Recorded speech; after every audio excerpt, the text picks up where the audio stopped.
computer, stop fucking freaking out. You're like downloading something. Jesus Christ. That's what that sound was.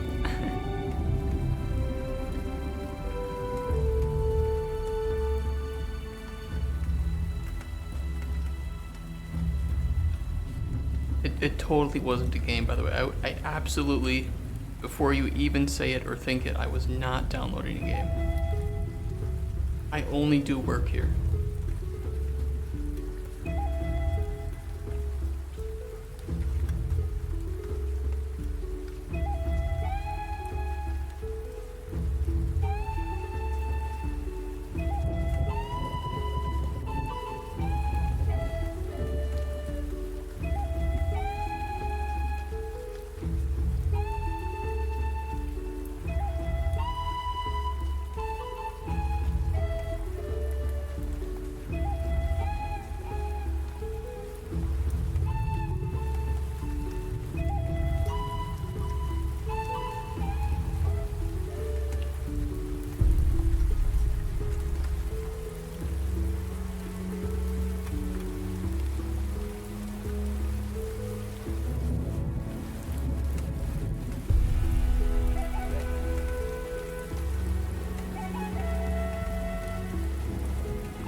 Oh shit, sorry. Oh, wrong thing. Nope, don't look.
Oh, I was muted. That's good. I just said a lot of swear words. You didn't want to hear that. It's good. It's a good Thursday. We've already started off exceptionally. You have no idea what this stream is going to be about. Things are happening. People are dying. Games are exploding. Nothing is working in the game industry. Our game is going to be deleted today. Shit's going on.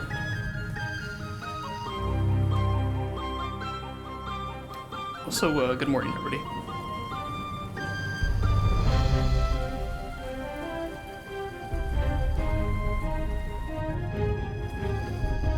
It is still Valentine's Day, yes. It is always a good day to practice the act of self-love, which is a one-handed act, by the way. So even if you are amputated in one of your arms, you can still practice this. Brain hit me with a fellow VTuber confessing love in a dream. Definitely wasn't Niji Sanji.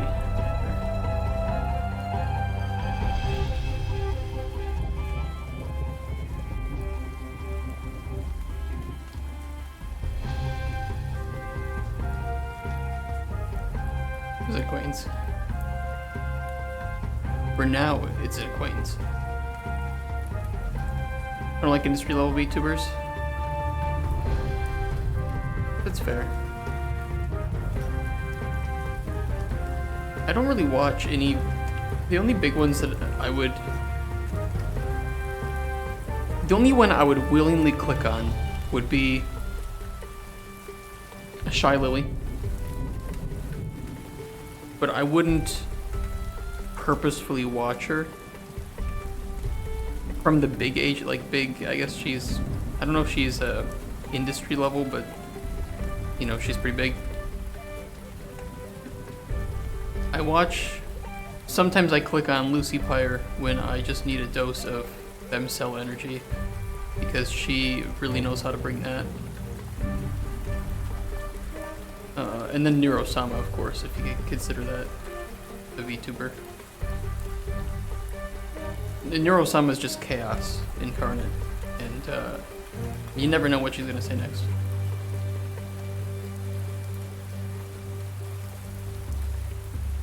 Okay, what was I doing?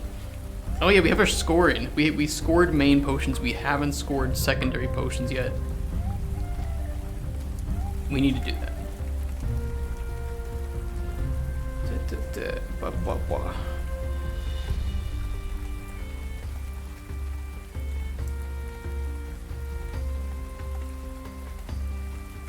This one should be a bit easier. I didn't know she was independent. Ooh, who's independent?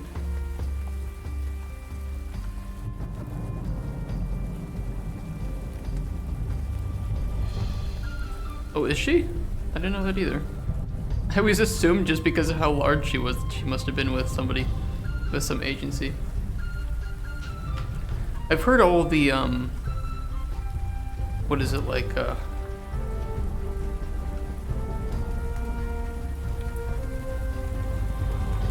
I've heard all of I've heard Hololive is pretty good to its,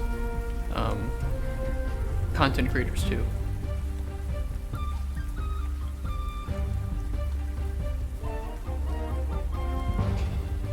Seems having a childish voice and tits out just works. I mean, she is baiting the Coomers, right? I also like, Asmongold kind of accidentally made this one Japanese VTuber quite popular. Kashi.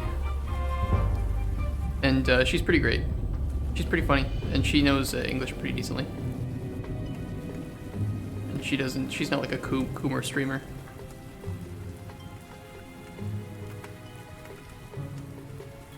One day they'll play Genshin Impact together. Just like her new model. I'm not a big fan of her model, but I think as a content creator, she's not bad. She's part of the Mythic Talent. What is the Mythic Talent?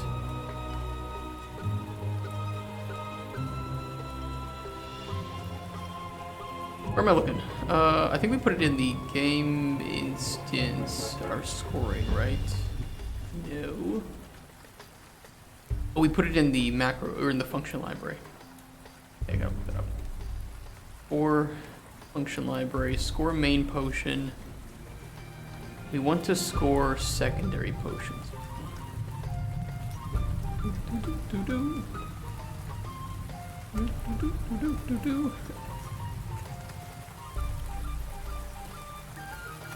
Wait, she's part of...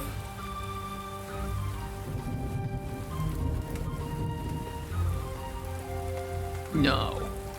Really? Oh, it's like a... Okay. She's not in OTK, she's just part of some...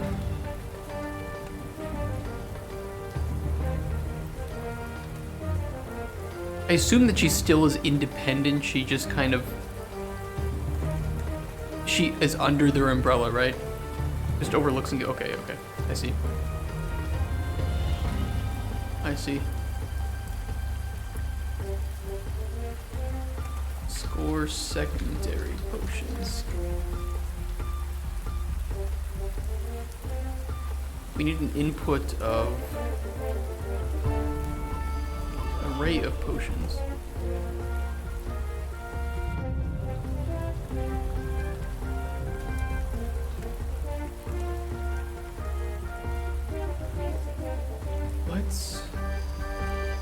You know, I don't know if we need to set this. No, we'll just do a feature. Stop trying to make feature happen. It's not gonna happen. Oh, and we need the commission data, or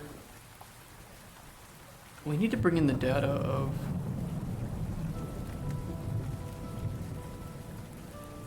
Not commission balance.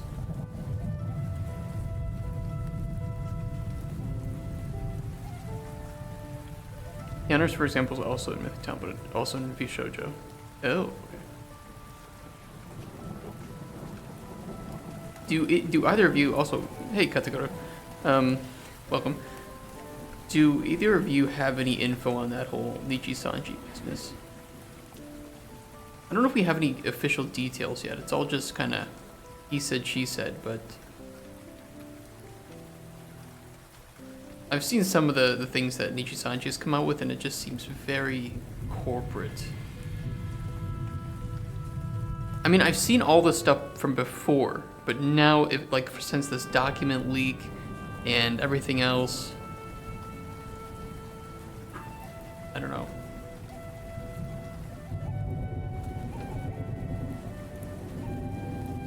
You see potion needs. Probably need to bring that in.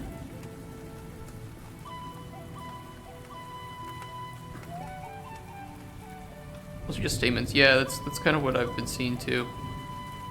And it's not that I don't believe Doki Bird, it's just I mean, certainly it's not that, but it's just crazy. It's just crazy, and I just, like, I want to see it for myself so that I can, you know, somebody says they did 2 backflips in a row, it's like, nah, I gotta see that shit.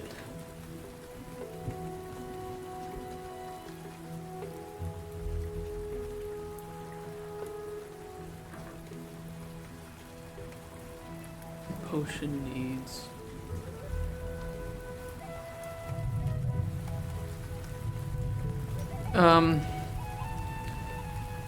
No, it's not that. It's not, I don't need proof of that. I don't need proof of that.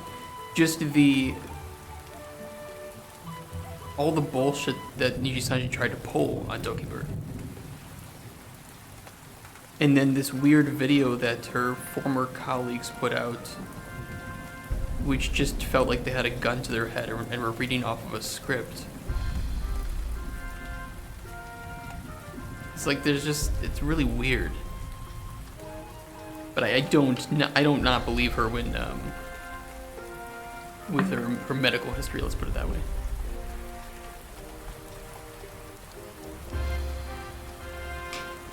The fact that they can own you is absurd. The fact that they can just own your character and anyone would agree to that is beyond me.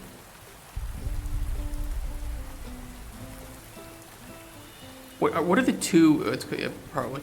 What are the 2 other big ones? Right, are Vishojo and Hololive, right?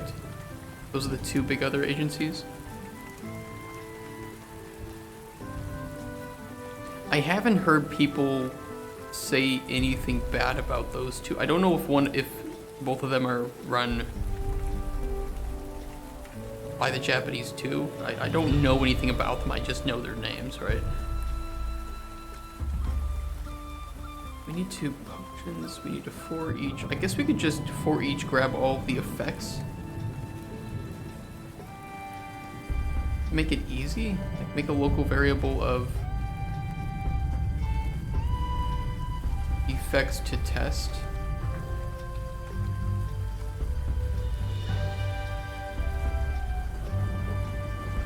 Make this an array.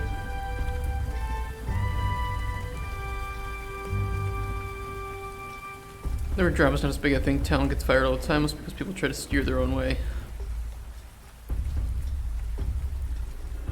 I'm happy that Dokibird can, you know, I think she's on YouTube now, right? And seems to be blowing the fuck up, which is great. Like in a good way blowing up, right? Last I checked, I think she was over or close to 500,000. 540,000 subs already. Dude, popping off. Look at these views. It's crazy. Yeah. And I think that's the thing that these companies don't understand is they're not there for the persona. They're there for the person. And she can change model, whatever. I don't think it's gonna make people leave. Unless you have somebody who's like really, I guess, too mentally attached in a bad way to the model rather than the person that they're watching. The Japanese market is mostly tied to the persona, but she is a English streamer, right? Do a lot of Japanese people watch her?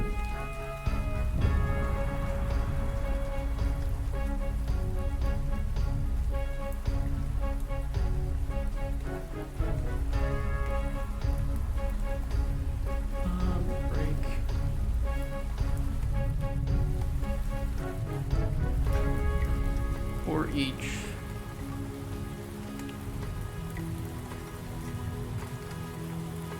Different in the West, yeah. Add. They probably have to test to see if the effect existed, because we could have duplicates. We don't want duplicates, but we do want to take the higher tier.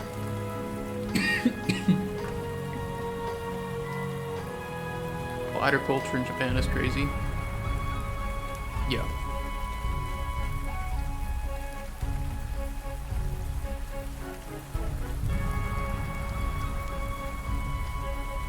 We almost need to do another for each loop. Fuck.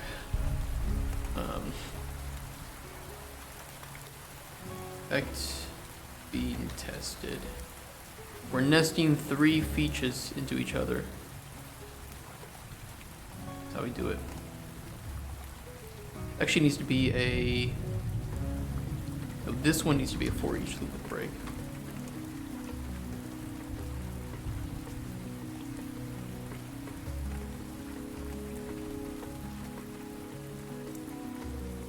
But only if length is greater than 1.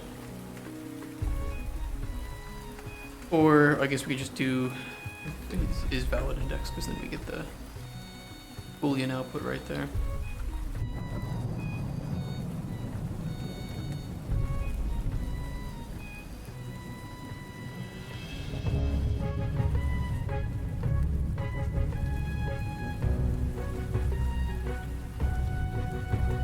If you know me yesterday, I didn't want to use a factory pattern on a piece of code, and I asked GPT what can I do. It's just, yeah, well.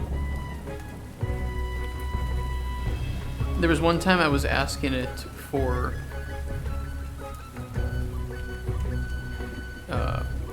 XP per hour, right? Which is pretty simple.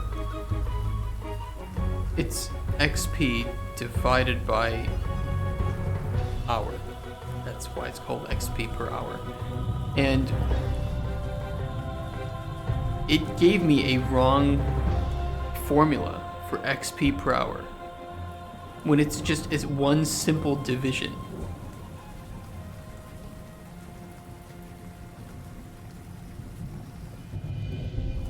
Yeah, maybe I still have it. Maybe I still have it, because it was just so like, you fucked up this simplest fucking thing.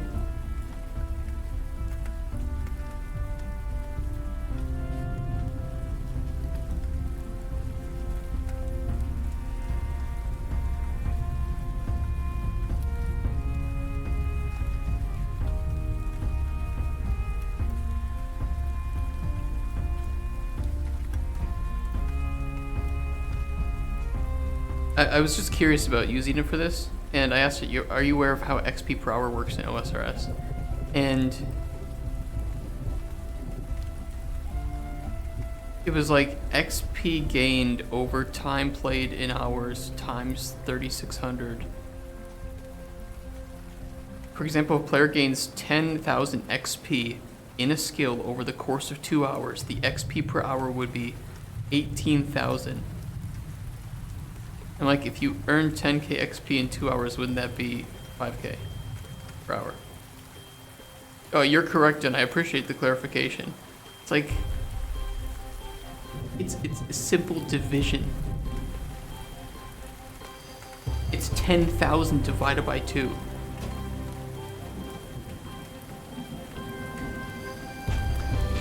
Don't worry, AI won't replace us yet.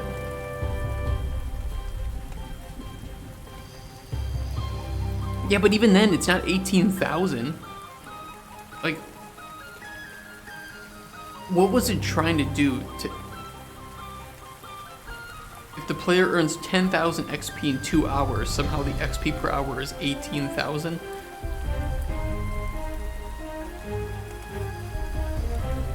Weird. Very weird.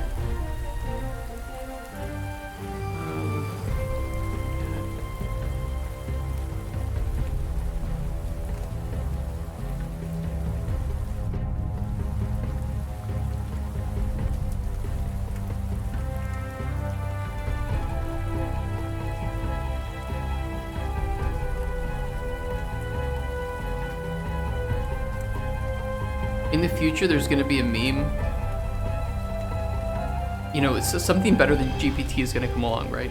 And somebody's going to make a meme where, Mom, can we have super duper Tesla AI? No, we have super duper Tesla AI at home, and the AI at home is just ChatGPT.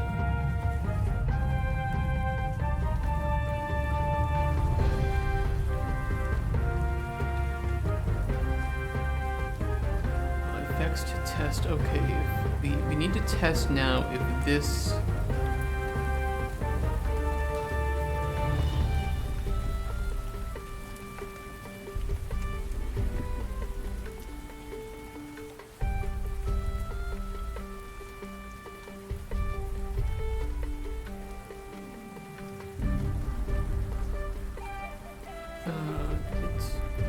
Effect being tested.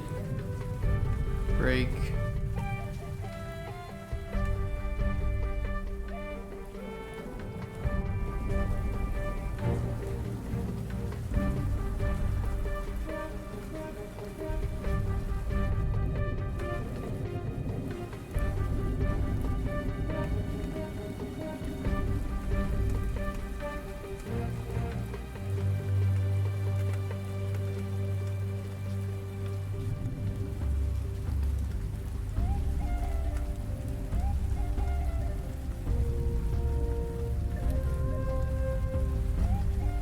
How can we take the higher?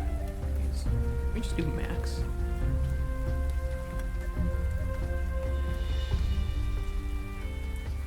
Max.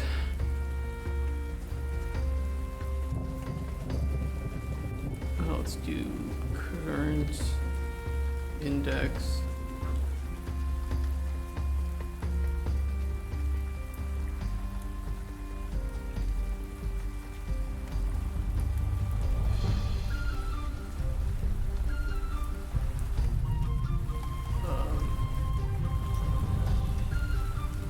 Get a reference.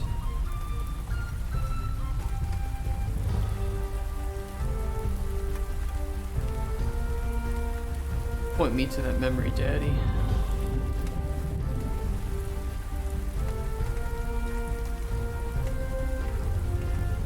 Set by ref.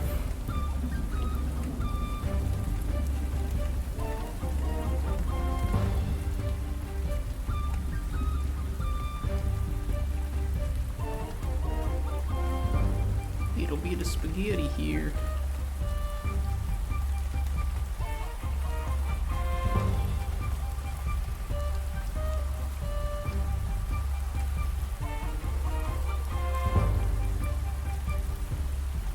Okay, that should solve that if we find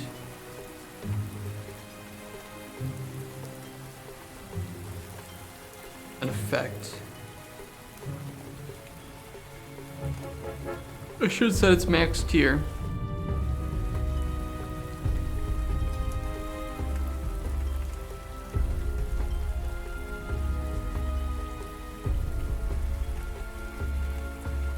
And we want to set a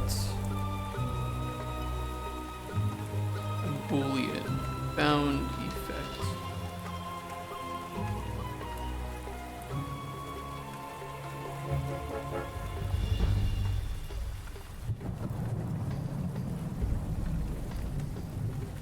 And every time we run this, we want to... Let me put it here.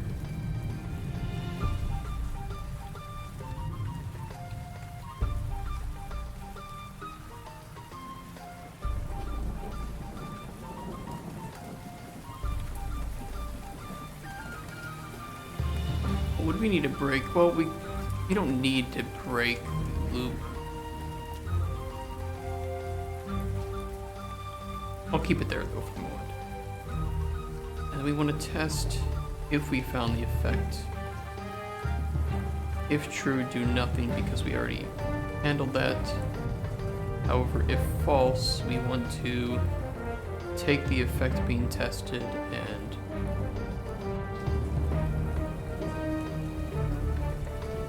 add it to the array.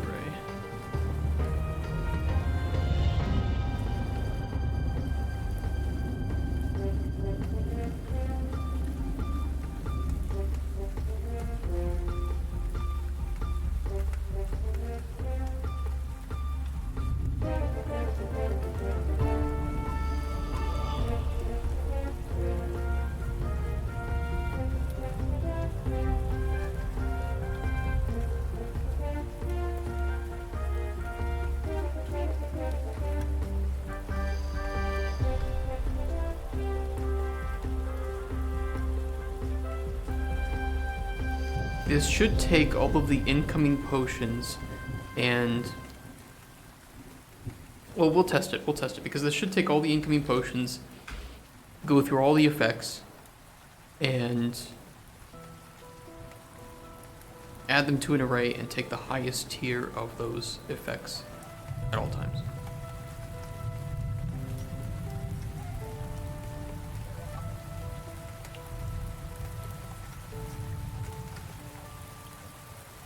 we will test it.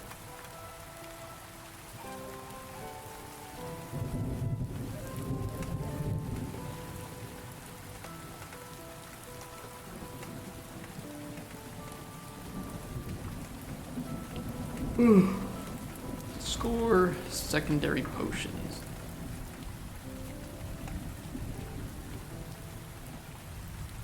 I'm just going to copy this and make array. We'll feed it 3 potions.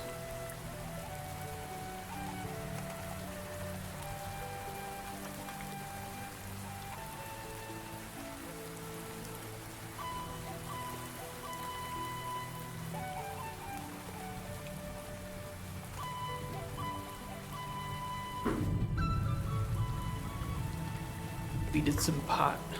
Let's go. Where's the damage mana? Look into it, bitch. Damage mana, fortify health, 1. This magic, 3.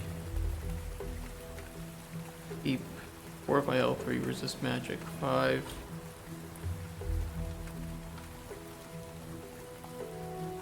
Cure disease.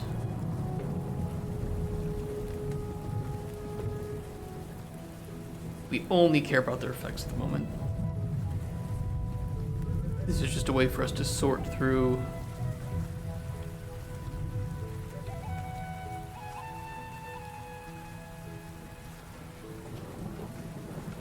what this should return to us is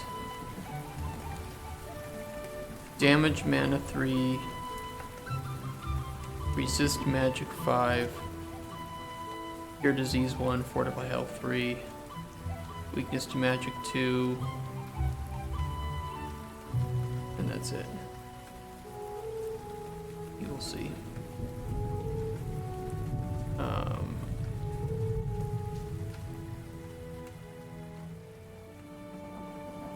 I think that's what we said. Damage mana 3, fortify health 3, resist magic 5, cure disease 1, and weakness magic 2, right?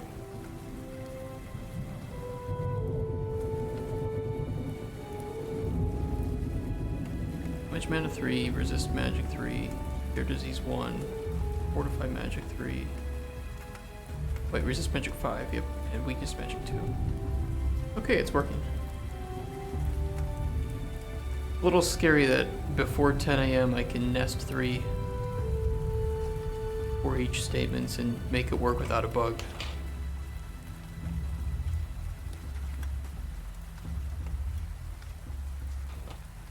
It wasn't very complex, but still. Is that a sign? Is that a sign that today's gonna be a good day? It's a hidden, but there probably is a hidden bug.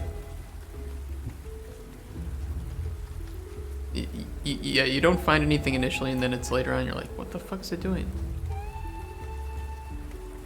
Yeah, tell me how I can ray cast for each loop.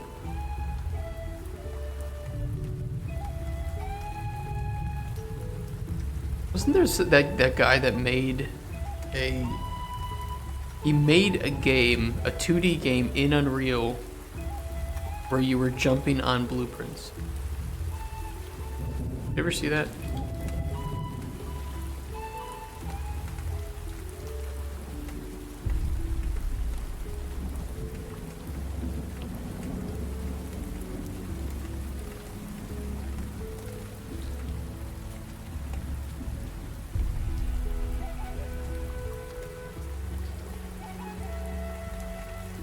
Shit, I need to find it.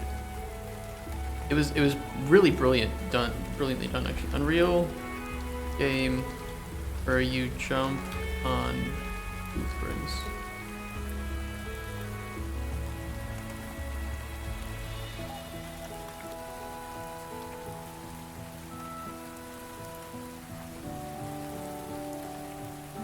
Like that.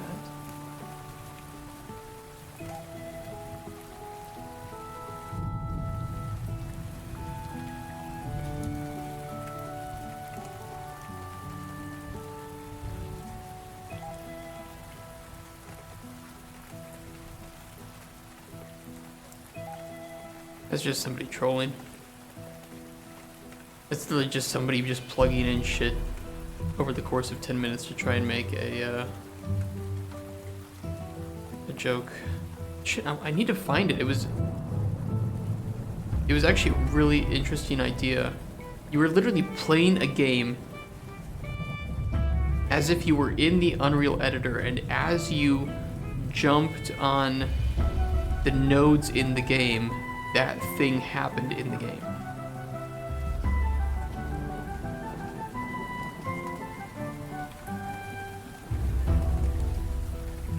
Unreal Engine platformer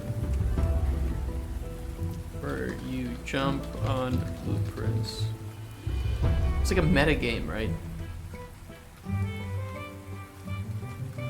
But I don't even know what to search because it's just going to be people who need help sharing blueprints.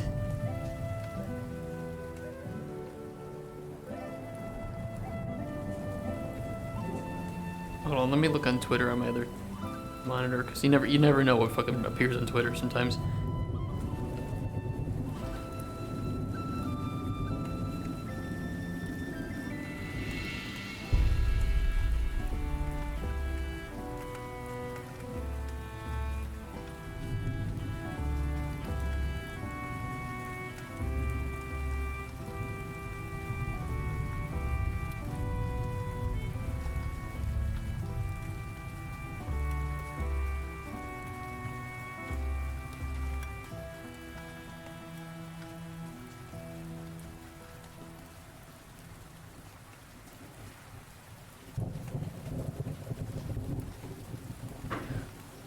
I can't find it.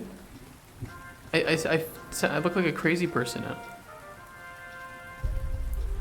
Live game.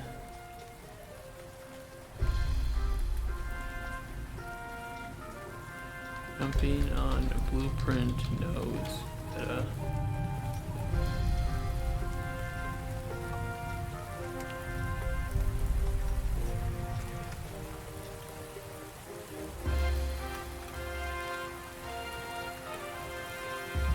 I literally just look like a crazy person at this point. It's possible that I like, yeah, but I like a whole bunch of memes on my main account. I don't know. You think ChatGPT would know about it?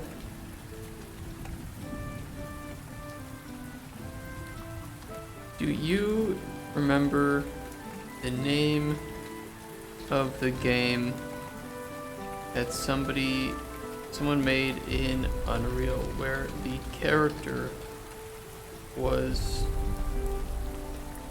jumping on the blueprint nodes? It was very meta.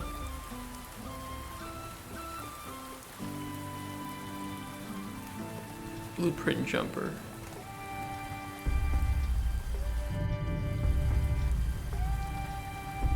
Game. Just fucking got him, right? I do seem to remember the name Tom Lumen.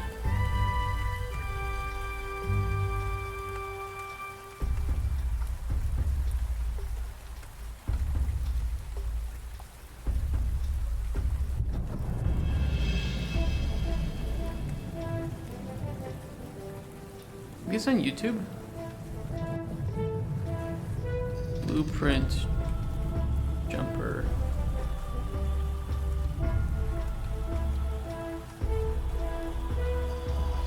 It could be lying.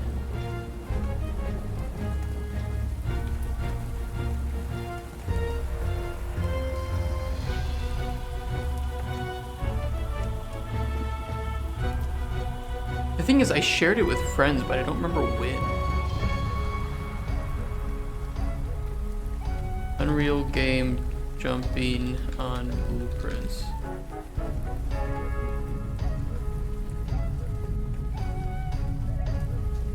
Maybe it's one of those cases where the only way to search for it is through the use of terminology that will just give you the complete opposite result.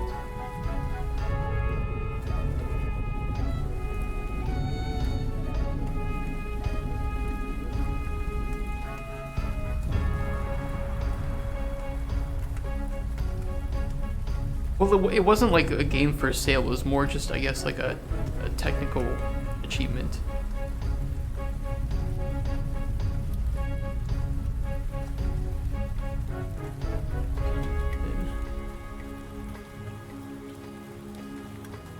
I mean, this is the only thing that I have to go on.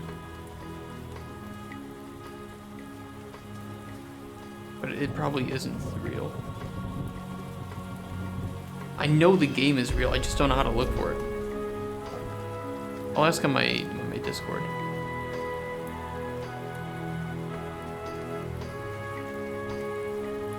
Anyone remember that game made in Unreal where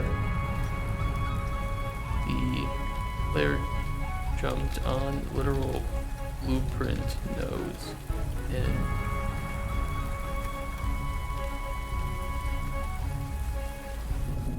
was a 2D game?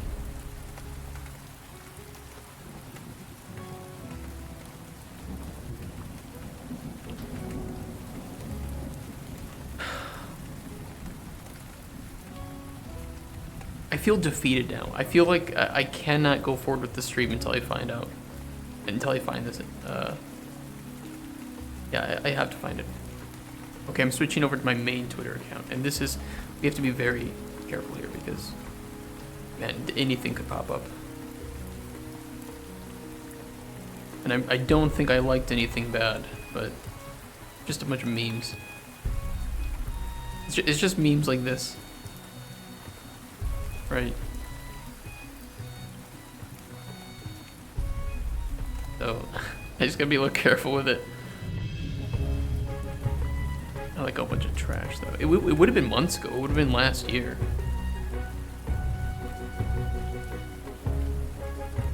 No. It's not an anal cheese joke. No, that's not it.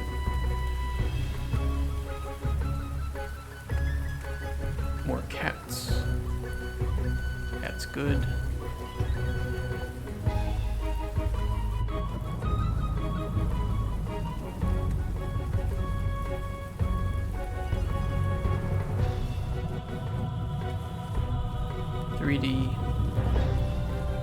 Pinball Space Cadet. Oh, there's some Cauldron. Oh, there was when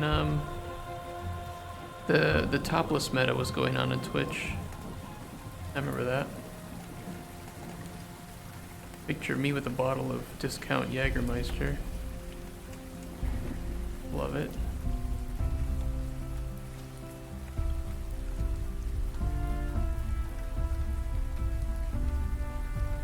When McDonald's Japan was just making videos of people eating McDonald's and it was super wholesome.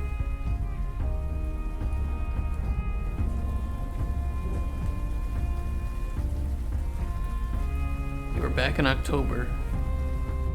I don't think this is far enough back, sadly. Oh, speaking of, there is something, if you guys need a combat system for Unreal, that Combat Fury we looked at is on like 70% sale right now. I might get it. But I would get this with my own money, not with Microraptor money. Because it doesn't help Cauldron Chronicles anyway, right? Stylized castle environment. That's expensive.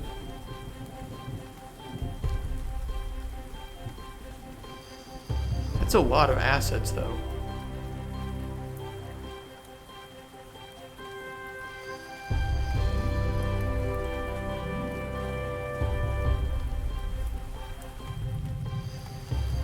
Holy shit. That is a lot of assets. That is a lot. Close to 1,400 high-quality meshes.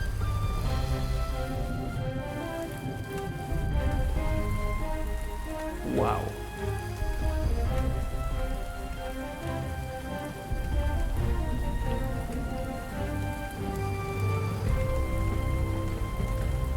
When I eventually find this video, it's absolutely not going to be worth the amount of time that I spent looking for it, but I will feel vindicated.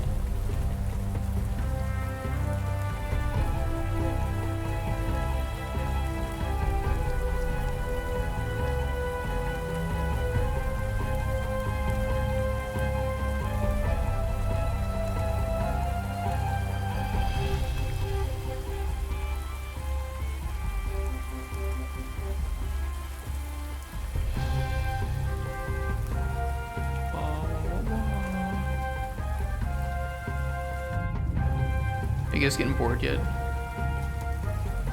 Okay, me too.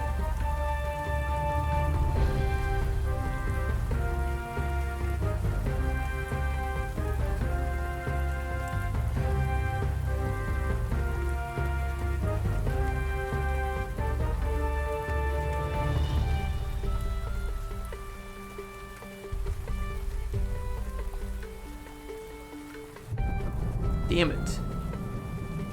That wasn't it. It was something else in Unreal. But it wasn't the thing that I wanted it to be.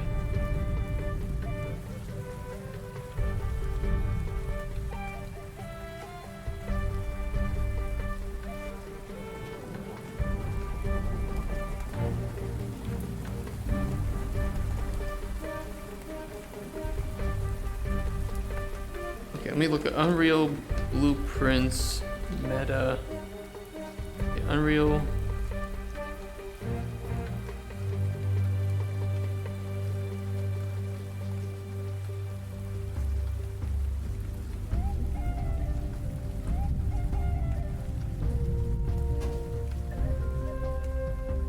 I can't find it.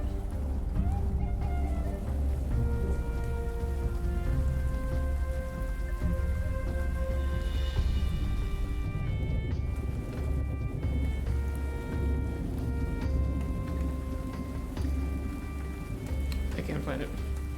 But yeah, the Combat Fury mod or plugin was on sale. Maybe it's on the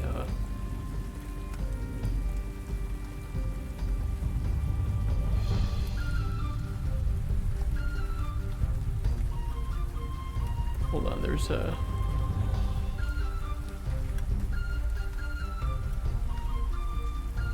this one.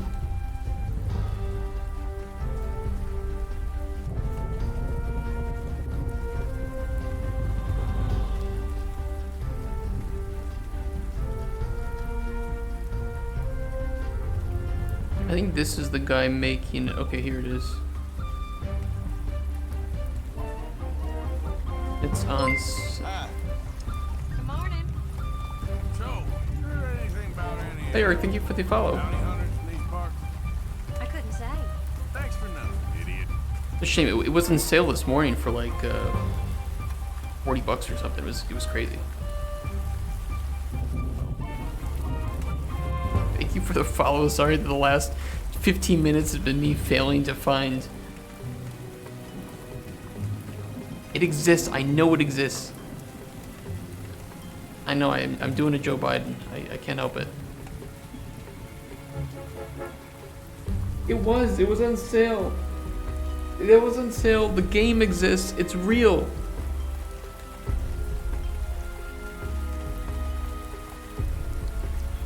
Oh wait, you know what? I could ask in the Unreal Slackers. Wait, it's not called that anymore, but the Unreal community on Discord. Dude, if anyone knows, it would be these sweat lords, right? Where's the Unreal source? Chat, general. Am I gonna be told off for discussing this in general though? I have to. Okay, I'm gonna ask you. Does anyone have the title / video of that game made in Unreal with the character jumping on blueprints? No problem. I've seen your post on Twitter about cold game potions, and while I can't watch right now, I might pop in every now and then. Hey, no problem. Yeah, we're working on a game with where you collect ingredients in an open world, and you create potions and give them to NPCs. And the quality and effects of those potions may have consequences on their journeys and fates. So the better you do, the better chances they have of surviving, and the worse you do, well, it may not spell the greatest fates for the NPCs in the game.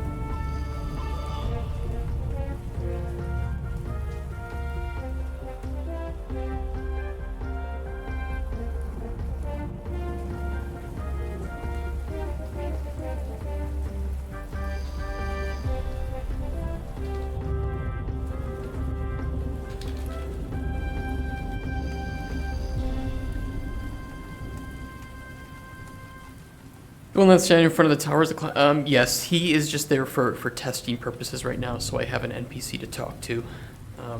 But normally they would show up to your hut and ask you for a potion, and then you could ask them for more clarification and things like that. And then they ask about potion and what they need, and you need to make them something. Yes. So right now, I've kind of tutorialized it, or I've kind of made it very obvious. So when you ask him what kind of potion he's looking for, he mentions, you can see like sweet taste, it replenishes mana, fortifies health, and you'll know that you need to create a potion with those qualities. So then you can come into your alchemy table, and with your ingredients, depending on what you have, you can build a potion that provides the effects and the flavor that they're looking for.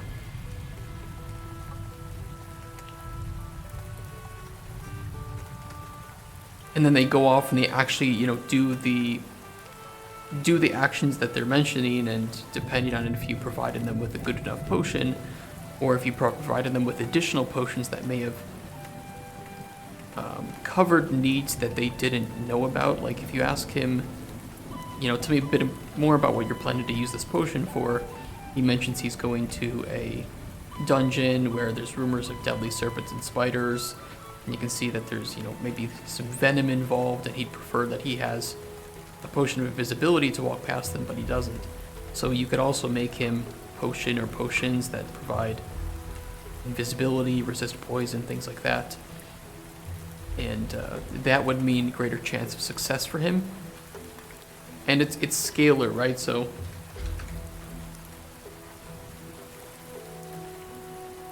we're kind of scoring it right now, and the player doesn't see any of this, right? The player has to pick up on this subtlety. Let's just put them there for the time being, right? So generally, if the player provides the barest potion, they're going to reach this kind of stage where the outcome of the NPC's journeys will be just normal. They, nothing great, nothing bad. But if you provide them better potions, you may reach different thresholds, and that could mean that there's a much better chance of success for the NPC. My system is interesting and extends beyond just asking for the potion. Yeah, it's very bare bones at the moment because this is a prototype, but the goal is to provide a lot of storytelling and subtlety, and the player has to pick up on that, so there won't be a quest log that says, okay, make potion X, potion Y with this effects. You need to kind of think it through as if you were that potion maker, that alchemist. And then the effects of the potions you provide are going to be or the consequences of the NPCs are going to be very, they're not going to be in your face. They're going to be, you may not know if you fail to provide a good potion, you may never see that NPC again, and you may not know that, well, did they die? Did they just not like it? Did they not come back? But then maybe another NPC comes by and he mentions that he found some dead elf mage in a dungeon, and it's like, oh shit. Yeah, sure, I get it, but in this instance, the blue dick boy asked for a potion to perform better in the dungeon, yes. But if you give him wrong potion, would he come back all bruised up? So it depends on that scalar bit, right? So we do some internal data handling to determine like a score. Again, this isn't shown to the player. And based on that, we determine if there's a threshold of a terrible outcome. So in this case, he might die, or he might just be, like you said, really bruised up. And he might not be happy. And he might mention that, like, the potion was not good enough. But if you provide him, like, an even better potion than he asked for, and, you know, like we mentioned, the resist poison and invisibility potion, he might come back really happy with you and provide you with rare ingredients that you cannot find in your world. You think of such event damaging the reputation of the tower. So this is mostly just like this is just a representation of the hut, but I might have hold on. Let me find a good concept art that I made of the hut.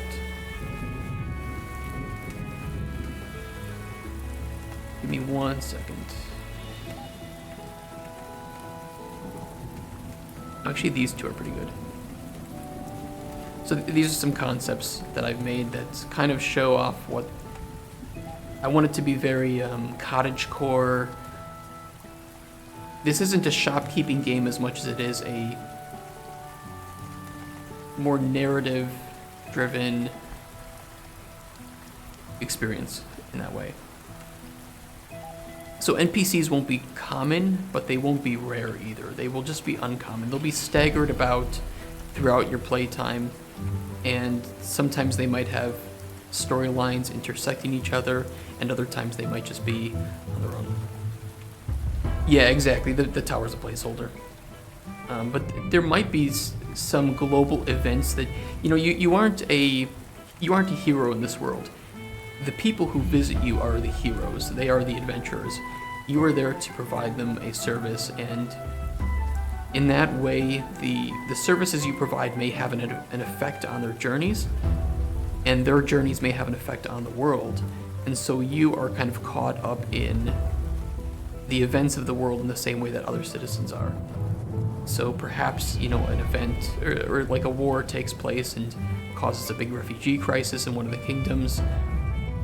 You are going to be adapting to that. The toxic gossip train. Vlad's underscore Thank you, Vlad, workshop for the, just subscribed.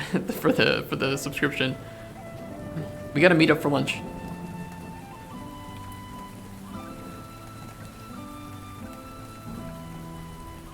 Probably not today.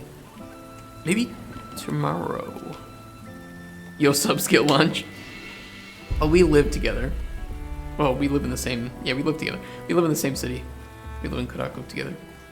I had some other references that I put here for kind of the world.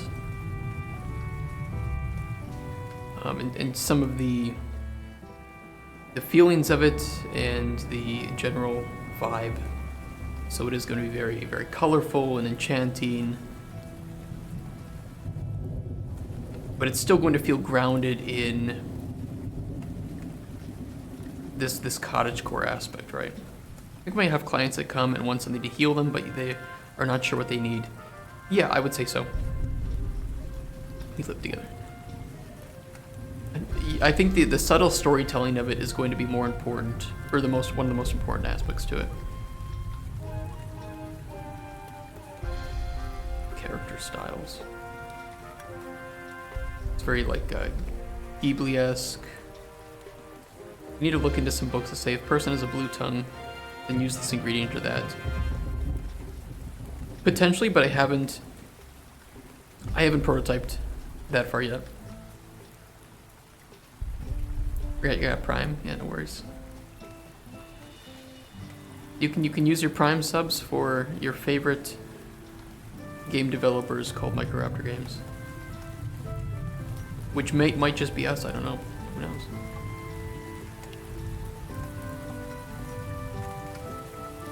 And the alchemy system, the potion making system is very flexible. So you can make just about anything. And then you can use the potions you make as well on yourself, or you can use them in combat. So you can make potions that do damaging effects, and you can use those in very limited combat. You aren't a sword wielder or bow wielder or anything. You have your potions, and you use your potions for yourself. Thank you for sharing the information. I have to go now. Well, thank you for showing up and asking questions, and I hope you have a good day. And I hope to see you again. But thank you so much.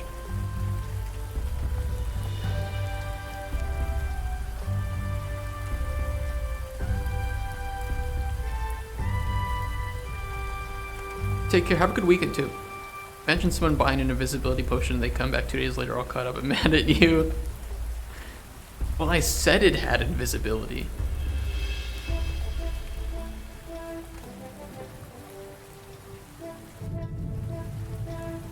Alright, we do this aspect, we get our effects to test properly. Now we need to go through each effect and we need to test it against the NPC potion needs.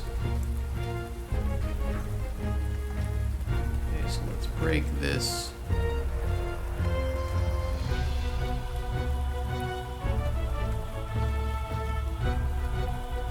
The potion is too good and they need to fix. Oh no. Potion addictions, that'd be really... Okay. That would be really fucking funny to have a character who is really addicted to a certain potion effect. Like, I'm watching Apothecary Diaries right now, right? And the main character, Mau Mau, gets a little too excited when she has to taste poison. Because she likes the feeling. It's almost like alcohol to her, right? So it'd be really funny to have a character that just asks for a very weak poison potion as if it's a drug for them. That would be great. Oh yeah, dummy, you still smell and deep dwellers obviously don't rely on sight. If we can get the, what am I thinking of? Like the choreography and the system in place for it, I'd love for groups of adventurers to show up together too, like a whole party. But that would be scope here to... That might be a save it for the sequel kind of thing. If people really like the game, then that's something we can do for a sequel. Let's set effect being tested. I'm not planning a sequel, it's just that would be something that would be so so big in scope. Random NPCs and queue interact with each other. But see, the thing is with like the queue would be that would be more of like a shopkeeping game, I think. I'd much rather have that personalized one-on-one kind of. Like if we can go back a little bit to the premise of the game, right, is that you are in an isolated hut. You don't get many visitors and you don't have any socialization because there's nobody else living with you. So you are lonely and you rely on the passersby for information and for socialization. So having it be more uncommon, like one NPC every hour or so. Visitor encounters are more like Inscription. Yeah, in a way they're more handmade, more tailored experience, and they're meant to serve a narrative purpose of this is the only way that you get news about the outside world and the kingdoms that are near you. So if you know, in addition, like I said, it's also a way for you to socialize and for you to just... If we do it correctly, you'll care about the NPCs because if you get them all killed, you don't have anyone to talk with. And it doesn't mean that we're only going to have characters that are good, we'll also have characters that are bad. And if you want to lean more into I'm going to help provide poisons to all the people that look pretty shady, you can play that way.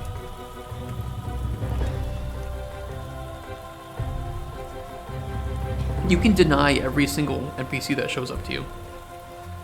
You won't make probably much money, but you can play that way if you want. I don't see a reason to stop the player playing that way.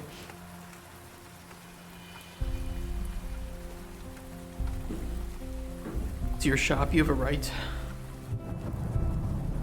Let's do a for each loop. Break. Being tested.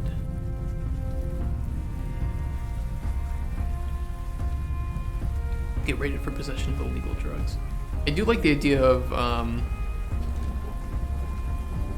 if you are providing poisons to people that look pretty shady, that maybe there's an investigation. Because obviously they would want to find, if they caught the person with poison, they would want to find out who provided them with poison, right? Done that, one guy next day, he sets fire to your shop.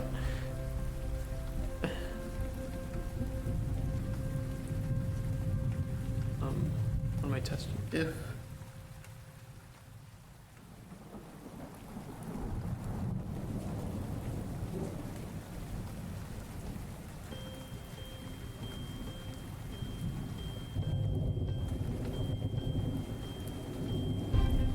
let me read this. Shorty from Papers, Please comes by.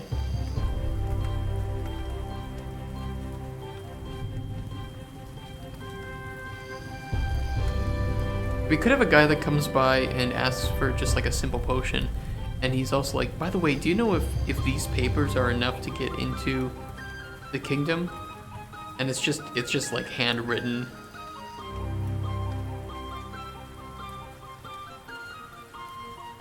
Be like, I don't think those are official. It'd be pretty funny.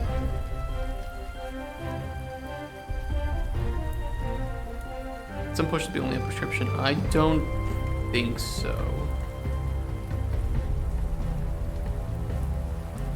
I think it'll be more of a I wouldn't say a lawless kind of system, but you can make whatever you want. You can give the NPCs whatever you want. You can tell them that it's a health potion and it can just be poison. You're probably gonna get them killed, but you can do it.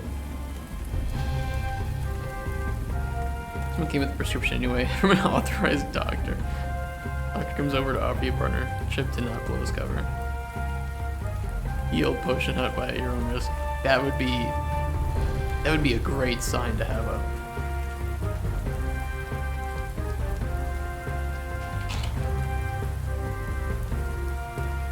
Big alchemy.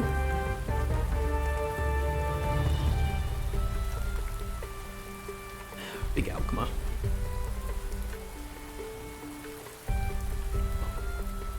Yeah, I don't want to put, like, I don't want to force my values on other people in the game, but I would like to have a smattering of, like, characters who are morally good, characters who are morally bad, and characters who are just trying to survive, right? Just trying to make it. They've made some mistakes. And you don't always know if helping somebody who seems good is going to have a bad outcome, or helping somebody who seems bad is going to have a good outcome. You don't know what's going to happen necessarily, and you can't always control it. You are potentially providing a weapon to people who misuse what you give them, or healing to people who use them correctly, and it's just kind of that's kind of a risk that I want to explore from a psychological perspective, I guess.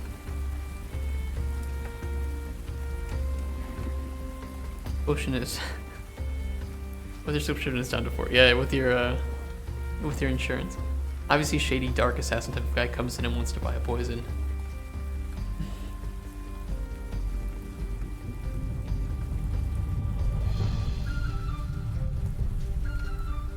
I think it would be cool to have, like, guilds. I mean, I very much want to put you into a world that feels like it is part of a larger RPG, right? Like part of a big world with all these things going on, but you don't actually engage. You aren't directly engaging with those things, with like an assassin's guild or a thieves guild, but you may meet somebody who is probably from one of those guilds, and you're taking a risk providing them with what they want.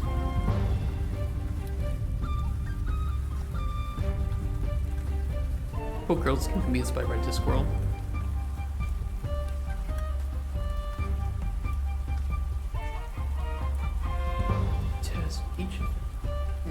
second. So we test the needs. Go through each of those.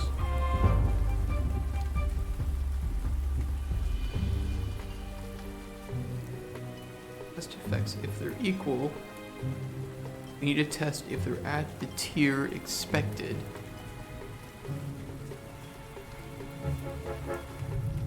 Or higher.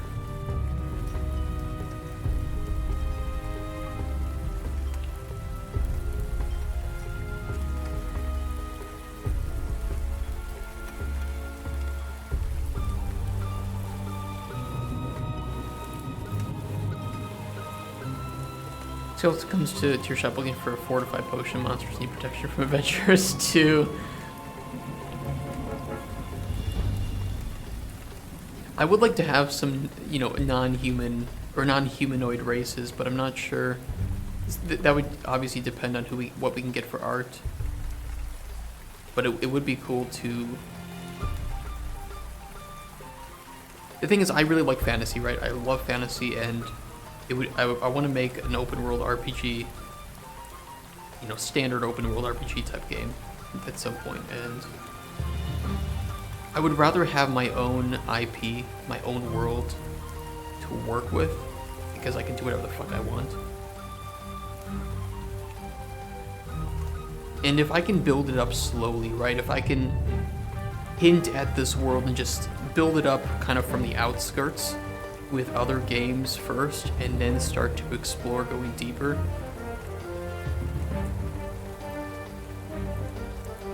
Okay, so actually that's something we talked about because of our Nightmare Lake idea, right? Which I don't know if I put. Do I have it on here?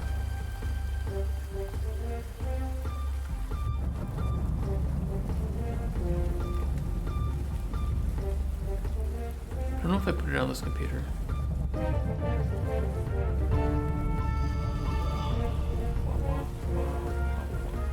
Ooh, this might be it.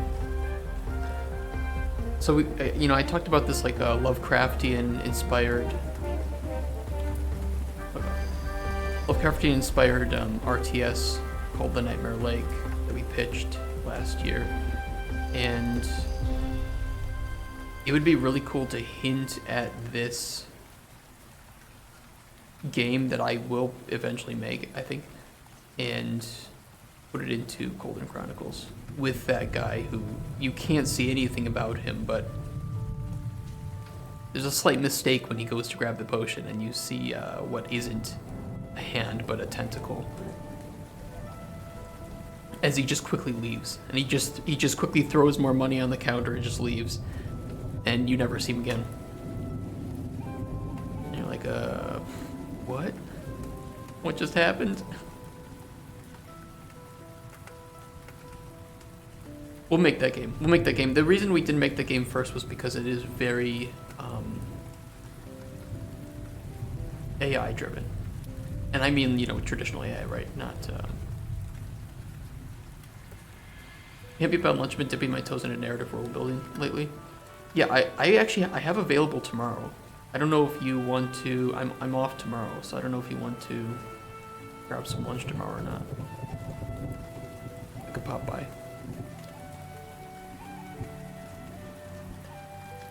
Regular or equal.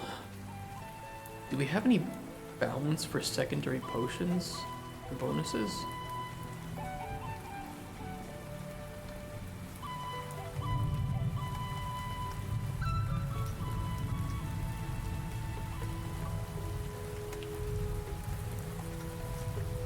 That'd be good. That sounds cool. And if you know any producers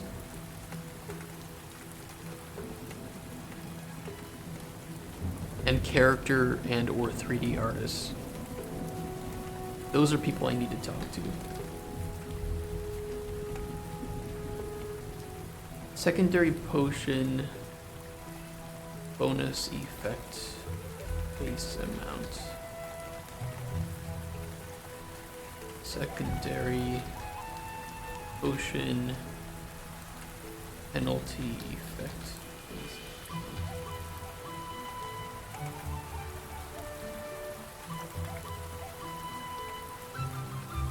If you don't rock and stone, you ain't coming home. Classic. By the way, I played, I don't know how many hours, but I played a few hours of Deep Rock Galactic Survivor last night on my main account. Very addictive. It's pretty well made.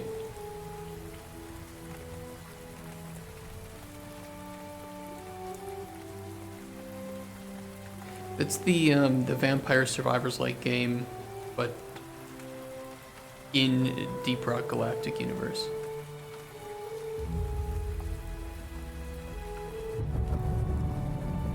And it's got all the voice actors and all the weapons from the game.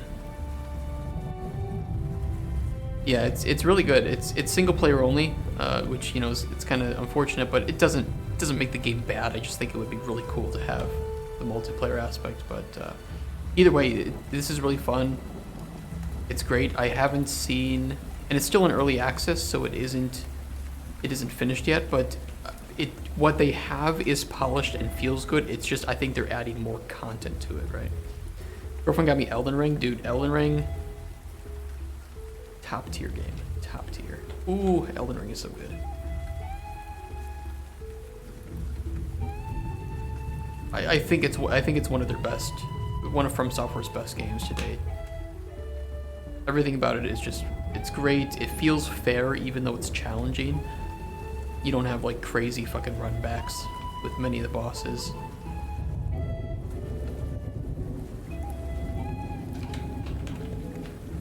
And the build variety, because, you know, Elden Ring is just, it's a mechanical game. You could beat it, you know, with a club. You could just be, it's great. Right, I gotta go join some calls here later and spend the sub on money on bullshit. Yeah, see you tomorrow, man. It'll be good to meet up.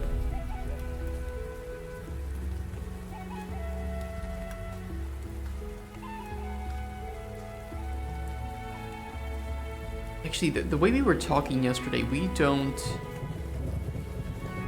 Oh no, we do provide a bonus. Oh, we provide a bonus, but we then clamp. Okay, yeah. I get it. Okay, so we do need the bonus and the penalty. Bonus 1, penalty 2. For now, I'll keep it the same as the main potions. And then we can just see how that feels.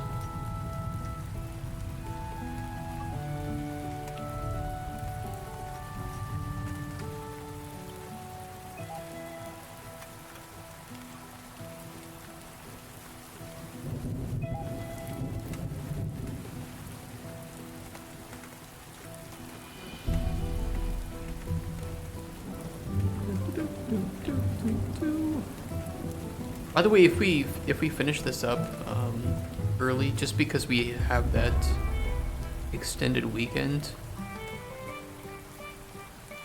I might do a little bit of Deep Rock Galactic Survivors or something. I really hate to jump into big systems and then just leave it for multiple days, because I will forget what I was doing.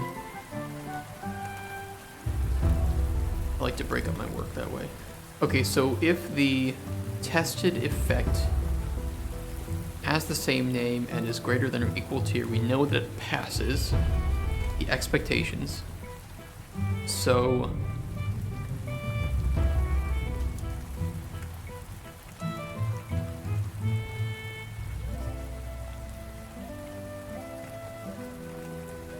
if true, we can then take the effect here, the amount that it's over, and we can multiply it by the, let's see, get data table row.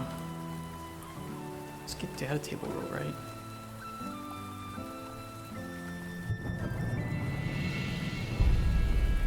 Break commission balance. Break penalties, bonuses.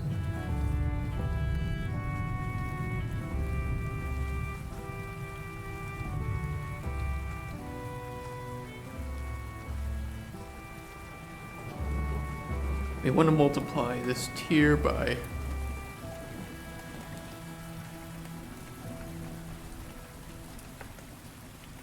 the bonus amount.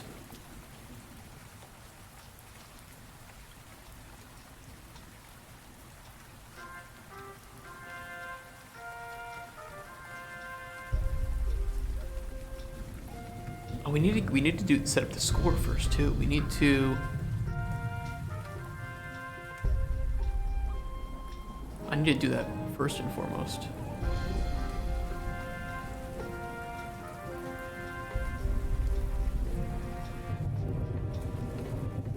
Let me do that. That should be pretty simple. That was just the. It should be pretty similar to this.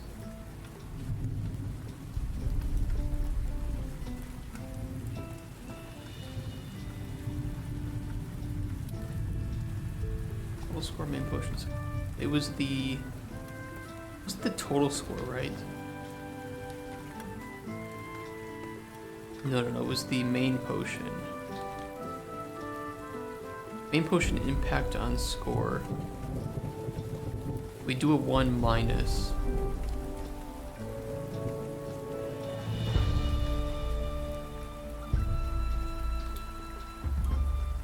Okay, there's no 1 minus node, that's fine.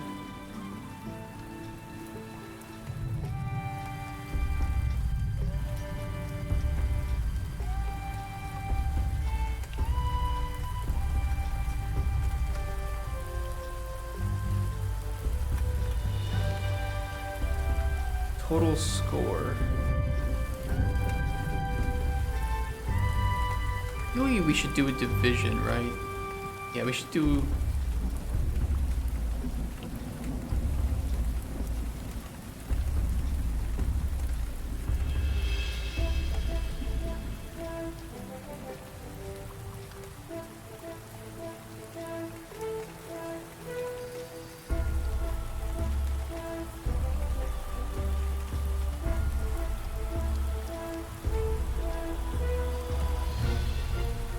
Not division. Division. Or target.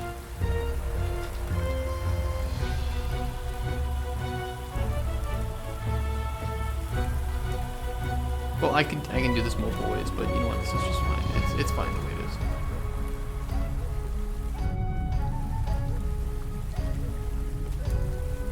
Just ignore it.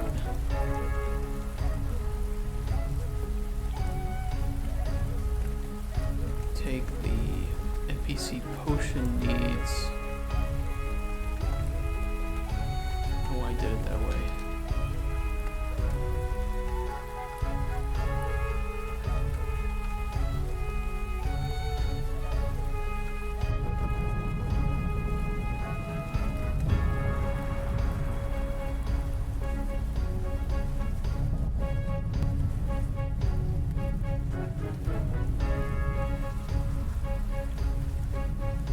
We need to divide this number by the length.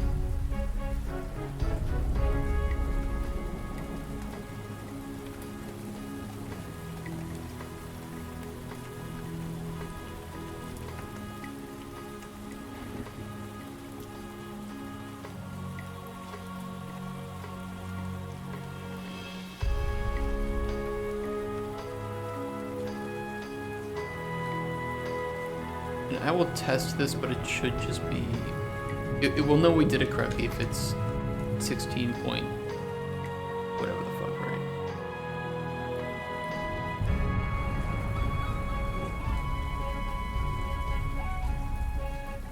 Why didn't that work? Oh, because we don't actually feed any information into it.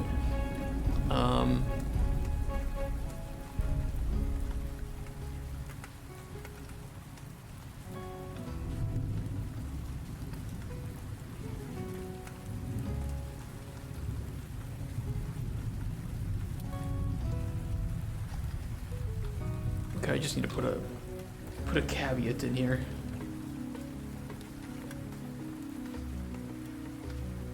Not selecting tutor. A regular select node.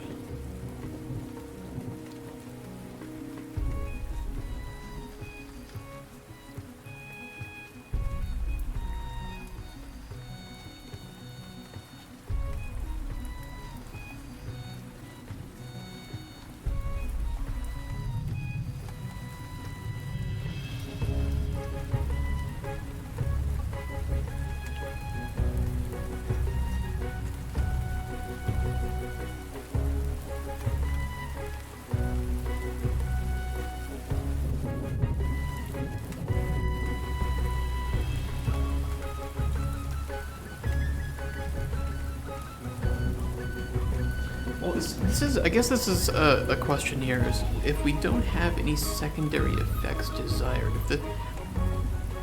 if the individual does not desire any extra potions,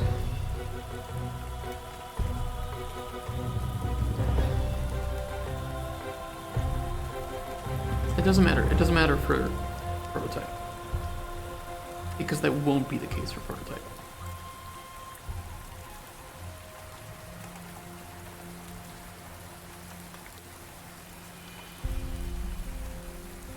It doesn't matter. That's something we just put in the GDD, we don't put in the prototype. I just need that to output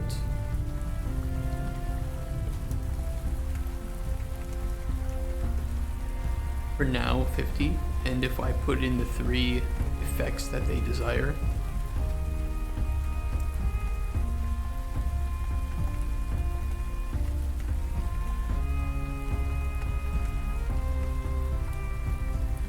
which they don't need anything in there for this to work. It should just output 16.6 repeating. Yes. Okay. And if I delete one of those, it should be 25.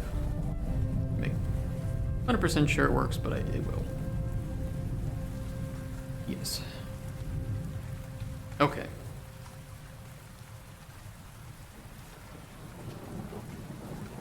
That's fine. This select will just be a safety net for the moment, which is not a bad thing.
Set total score to that before we do anything.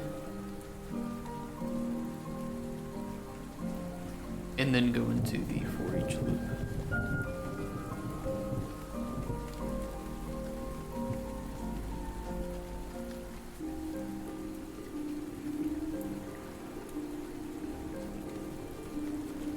Alright, let me see something.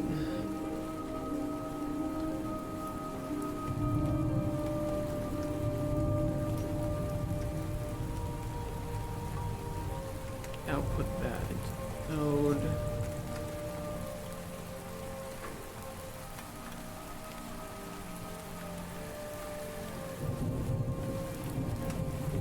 Collapse nodes.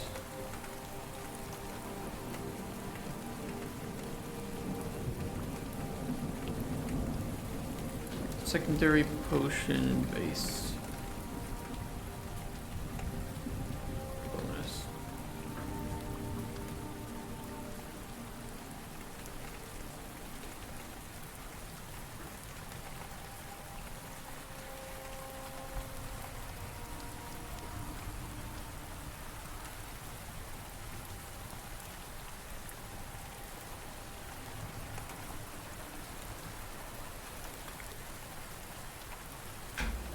Then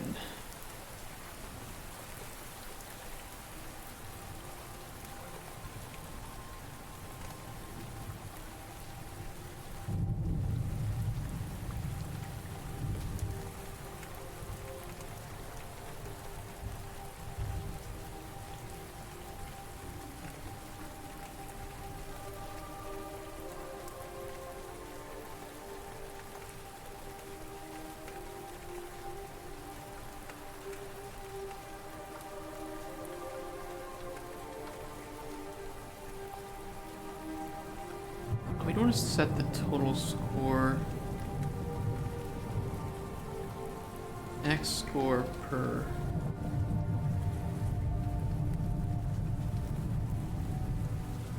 effect. Things we want to do.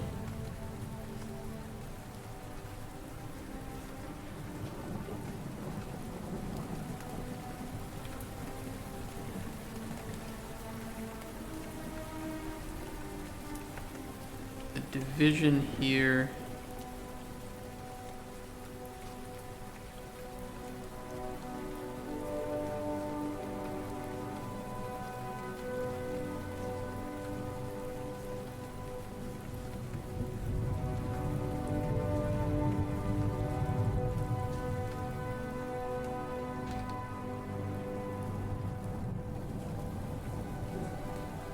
Alright, that looks okay.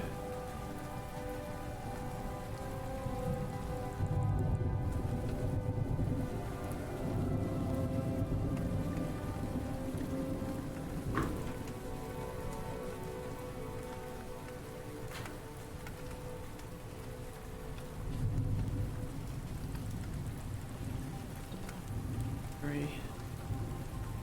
And set. Score.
We want to get the effect. This is the expected.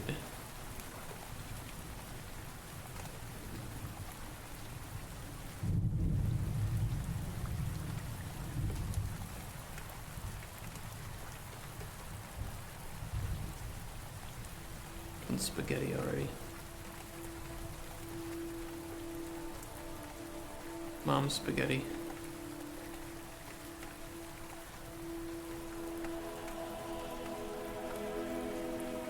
And multiply the outcome of the subtraction by the effect and then add that to the current individual score.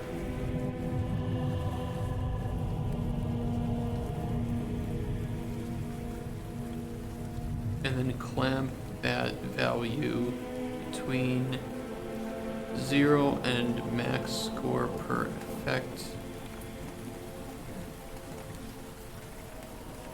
And then set the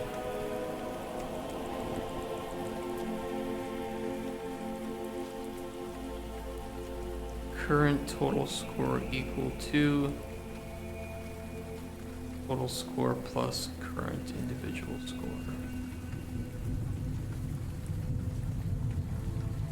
Or actually just plus that result.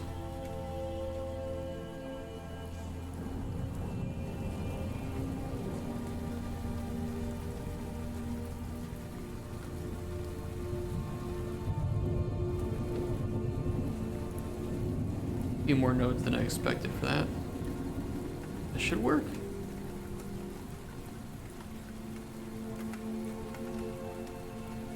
And then we want to break that loop and and test the next one.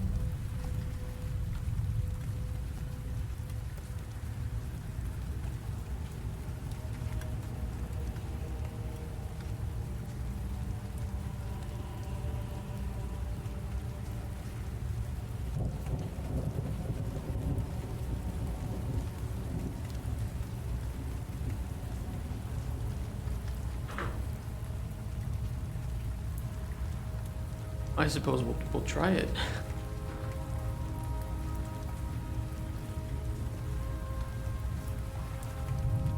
That.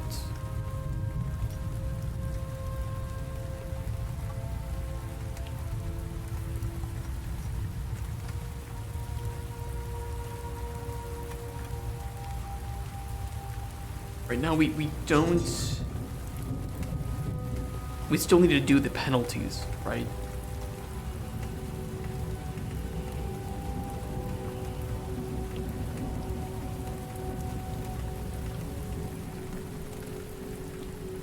And technically that should happen before the clamp.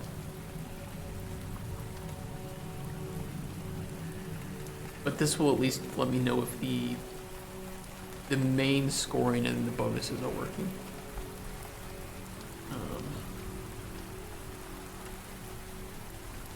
Let's say it expects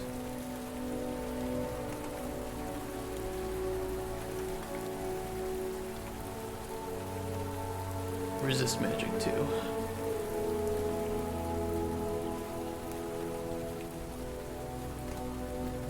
And I'll do another one.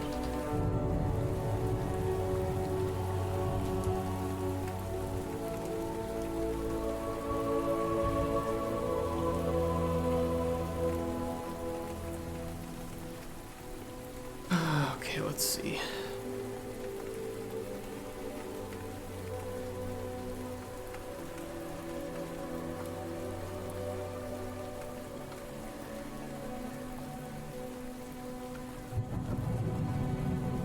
Effect being tested is resist magic 2. First one there. And the effects to test, we're gonna get resist magic 5. Obviously this will be false.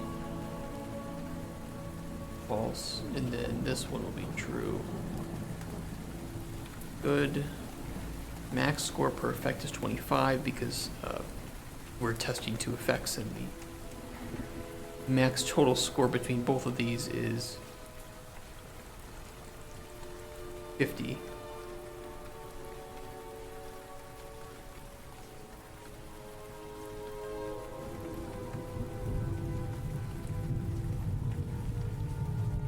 This should result in, if it's 1 point bonus, there should be 27 before the clamp, right?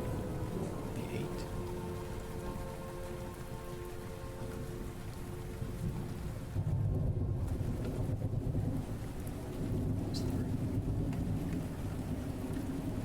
Oh no, that's right, because the expected tier is 2, and the tier that we're pumping in is 5, so it is a difference of 3, so the max is, and then this will clamp it to 25. Current total score will be equal to 25. Okay, so the bonuses are working. The thing is, we don't want to do the clamp yet. We want to apply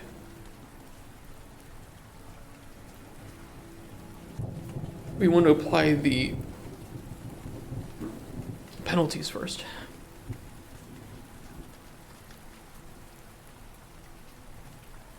We break the loop, and the next one we're testing is damage mana 5. Now we don't actually have this. We have damage mana 3. So this will fail.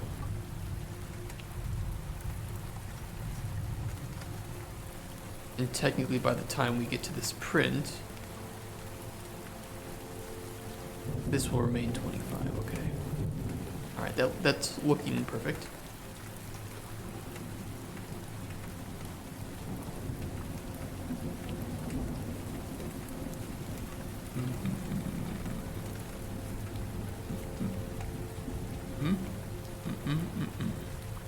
Yes.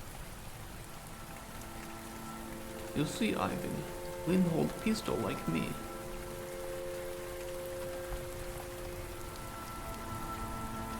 We need to set current individual score to the value before the clamp.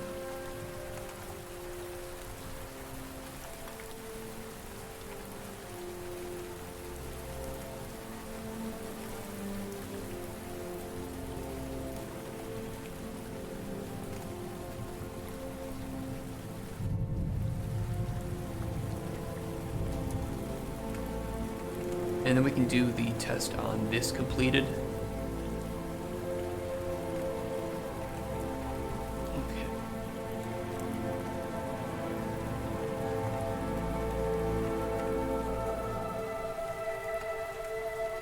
I think that's what we wanted to do, right? Or did we just want to provide effects? Any desired effects? Greater than expected tier gets bonus. And you want to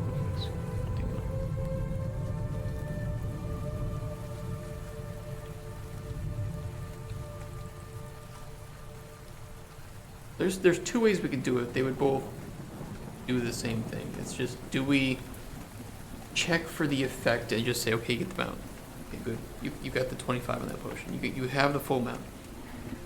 And then we do bonuses, and we'll end up with, I don't know, some amount, maybe greater than 50.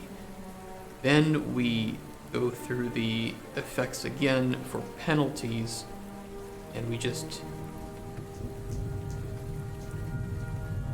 multiply that and put the penalty on that bigger amount. Wouldn't that result in the same thing if we do that and then clamp?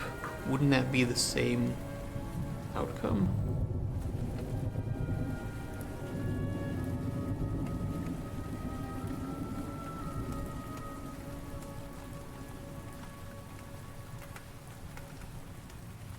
Just do we add all the positives first, then add the negatives and clamp, or do we add the positives and negatives individually, clamp, and then do the next one? I think the individual way is probably the better way. Liren, thank you for the raid of 42 people. Welcome, everybody. Welcome to Math, this stream. What were you doing today? What were you guys doing today?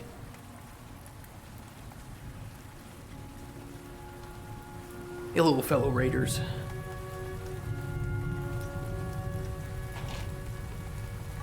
Hey, Sir Hugs-a-Lot, how you doing? Hold on, let me get another Pepsi. Wow.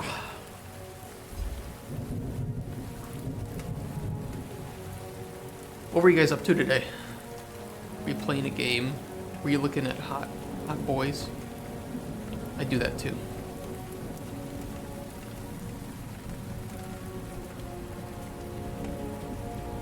Were you bullying Liren again? Were you buying negative things to happen in his game? I wouldn't put it past you guys.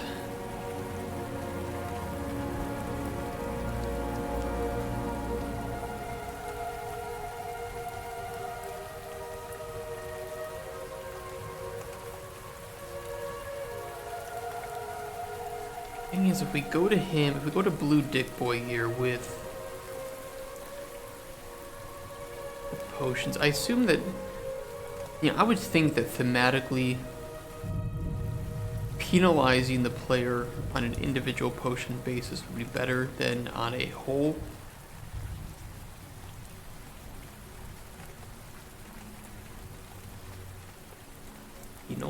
Penalize. Blue Dick Boy gets penalized. And when he gets penalized, it shrinks. Oop. Cold. Warm.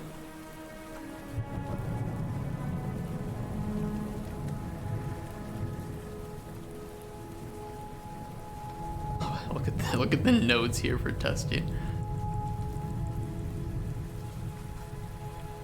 Much blue.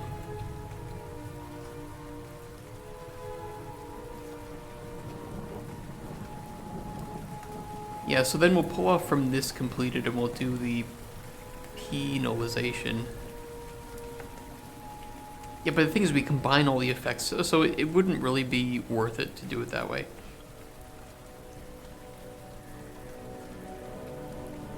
But we won't do the clamp yet. So instead we will set the...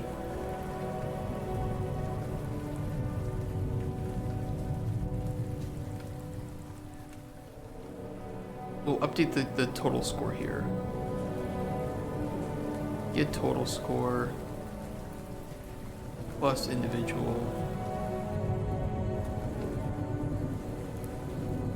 Set total. Connect here. Anybody remember the Xbox Connect?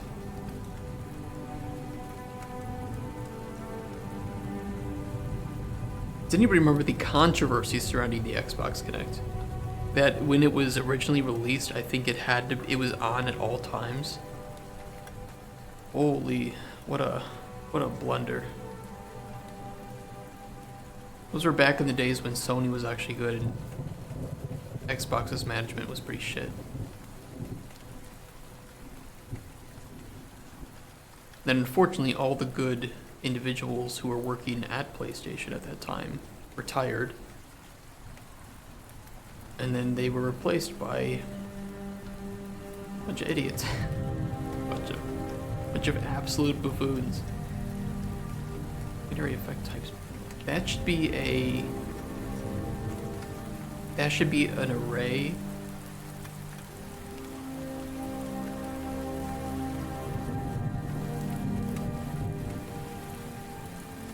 It should be an array, but it doesn't need to be an array for the prototype, so I'm not going to care too much.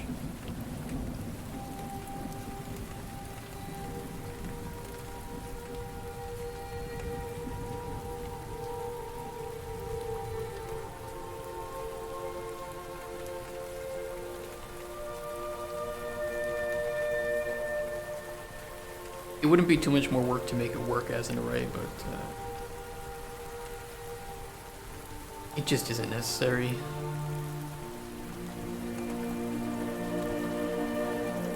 Okay, break. This should be an easier one to set up. Get effect type. Baka.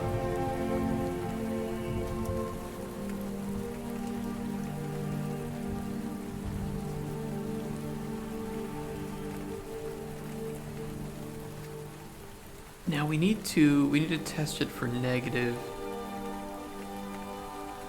How did we do this in the main potion?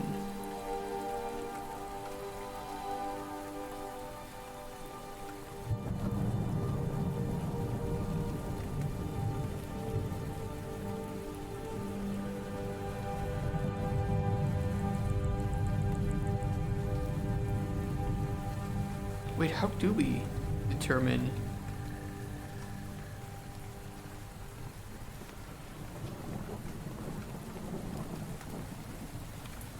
Oh, we do have a DT effects. X type. Oh, I didn't know that. I forgot about that apparently. Okay.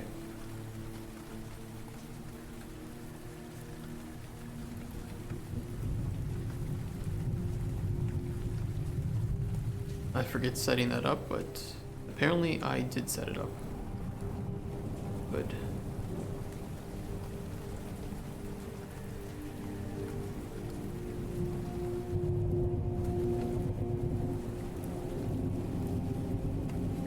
And then we just need to split the current effect type and test if it is equal. Do a select.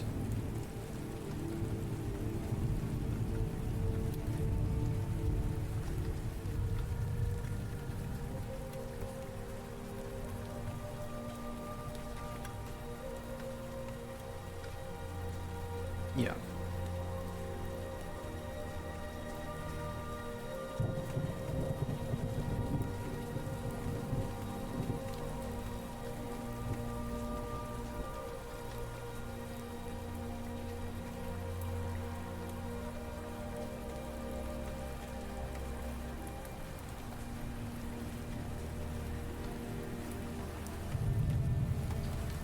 Current effect penalty type. Enum, I don't remember what enum this was supposed to be. Effect types.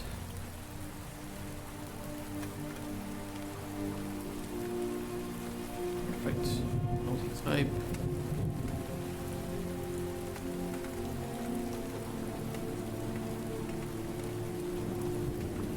Current effect.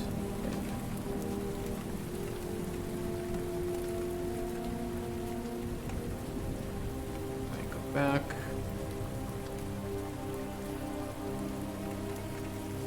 We need to set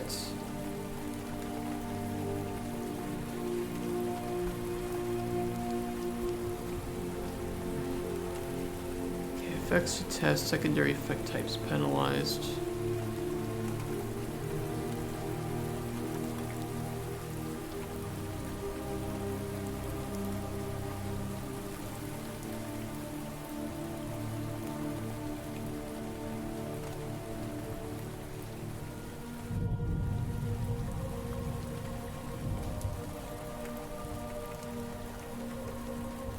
If it is equal,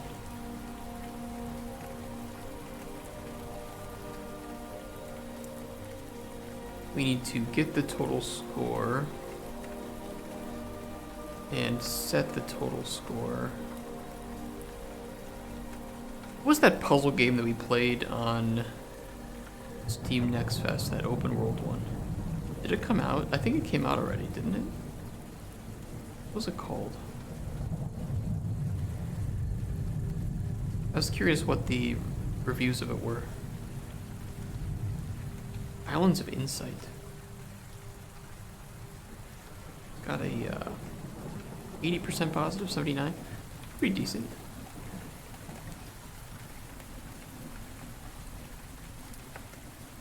Puzzles are fun, although it's still to be seen how the difficulty curve repetitiveness will play out. The world is very pretty and you are consistently pulled in countless directions to explore and find puzzles. The online component makes the game hard to recommend. The shared world offers very little when it works, and when it doesn't work, it means you're disconnected and kicked from what is ostensibly a single-player game. That's what I was wondering when I was playing it.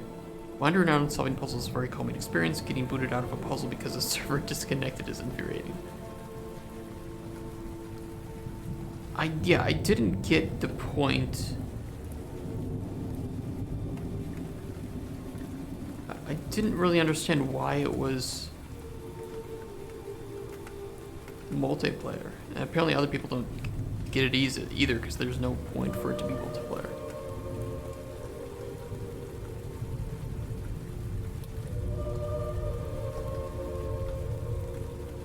Why did they make this game multiplayer? Shared world puzzle game, yeah, but what aspects actually make it?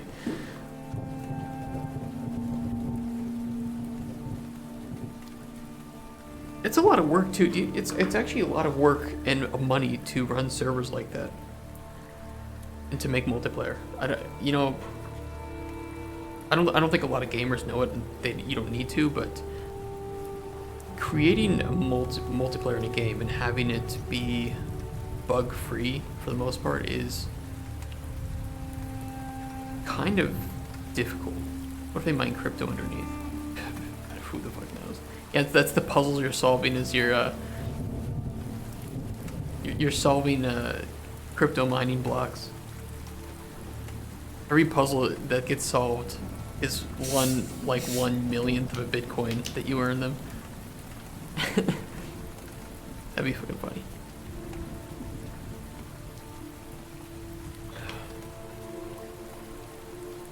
So I just don't see, like, at what point were they pitching the game and they said, okay, our game is going to be multiplayer. And nobody stopped to say, why? What do you do in multiplayer? Like, even Fallout 76, which was it is a very single player-ish multiplayer game, right? You can't, there's no chat that you can type in Fallout 76. You can just communicate with emotes, right? With like wave and thumbs up. But there were events in the game that you had to do multiplayer because they were just too hard to do solo. Or there were too many, you know, objectives to do alone, so you had to do the multiplayer. And there was trading in the game. So even a game that is you can play it solo and do just fine, still had elements that weren't soloable. For some reason, everyone wants a live service online only. But would you even consider this a live service game? It doesn't look like they're putting out, or they have plans. I mean, it just came out, so we don't know. But if they're trying to sell cosmetics in this game or whatever, there's no point for it. There are no multiplayer elements to this game apart from you can see the other person. It's No Man's Sky level of multiplayer elements. The original release of No Man's Sky, which there wasn't multiplayer. It has that same effect because there's nothing really that you can do here. Okay, No Man's Sky was worse. I shouldn't have brought No Man's Sky into the mix. No Man's Sky multiplayer was literally non-existent at launch, even though they said that it wasn't.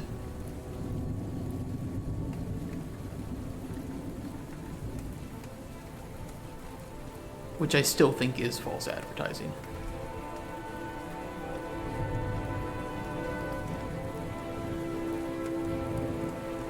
They even had multiplayer on the boxes of No Man's Sky physical editions that they removed, or they covered up with a sticker.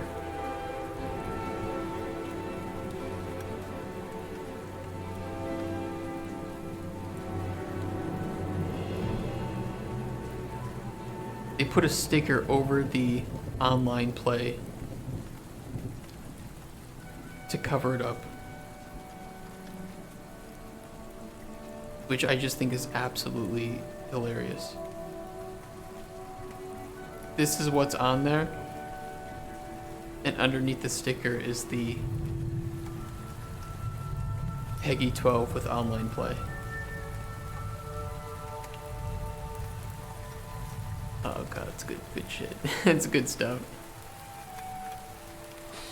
Meow! Thank you, Huge Cookie over the G for the follow. What if they sell puzzle packs? They might sell puzzle packs. The thing is, they still just don't. There's no reason for the game to be multiplayer. It seems like they wasted dev time making that when they could have just focused on making a really good single player puzzle experience, and it would have been fine. Because I enjoyed playing the demo of this. It was a fun game to play. Although I'll tell you one thing, the mistake that they made that they shouldn't have done is they removed the demo. Why would you make a demo and then remove the demo? It's like one of the stupidest decisions you can do as a developer. Hey, you can try out our game, but you can only try it out for 1 week. Munching on popcorn. These are my hot takes. I think if you make a demo is great. It also prevents people from pirating your game, because they can just try the game out. Otherwise, they have to pirate it to try it out. Hey, Flippy Dragons. And removing the demo is just... It's beyond me. It's beyond my understanding. No, you can't try our game for free. You must pay us money.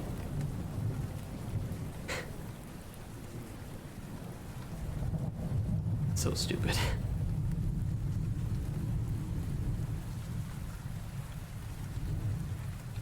Follow me for more game dev hot takes. Okay, what was I doing? Current total score. Plus something. We wanted to add something. What did we want to add? Or subtract? Oh yeah, we need to take the current tested effect. Let's set it here. The community manager was on the Alienware stream yesterday while they played the game. I specifically asked if there would be more puzzles coming that people could group up to solve together. Your answer was that there were no plans for that at this point. I'm sorry, but you just came off typical gaming fanboy that refused to use critical thinking skills. Wait, what? Was that literally the answer from... Did the community manager literally just say to somebody asking that, I'm sorry, but you just come off as a typical gaming fanboy that refuses to use critical thinking skills? The community manager of that game said that.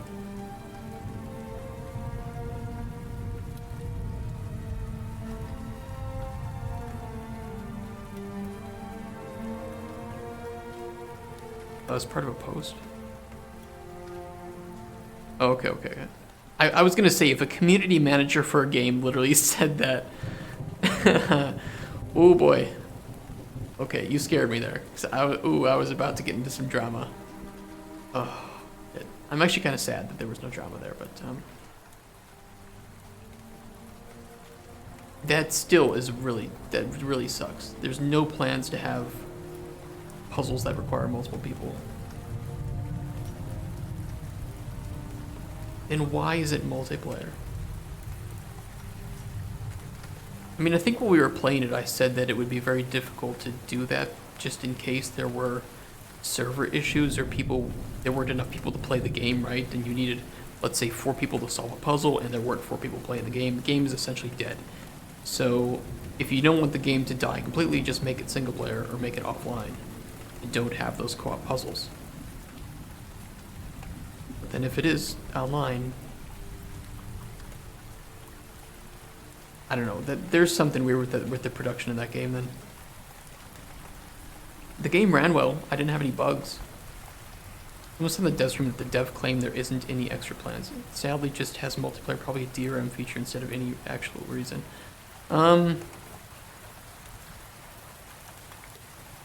Probably, yeah. Probably. You're probably right.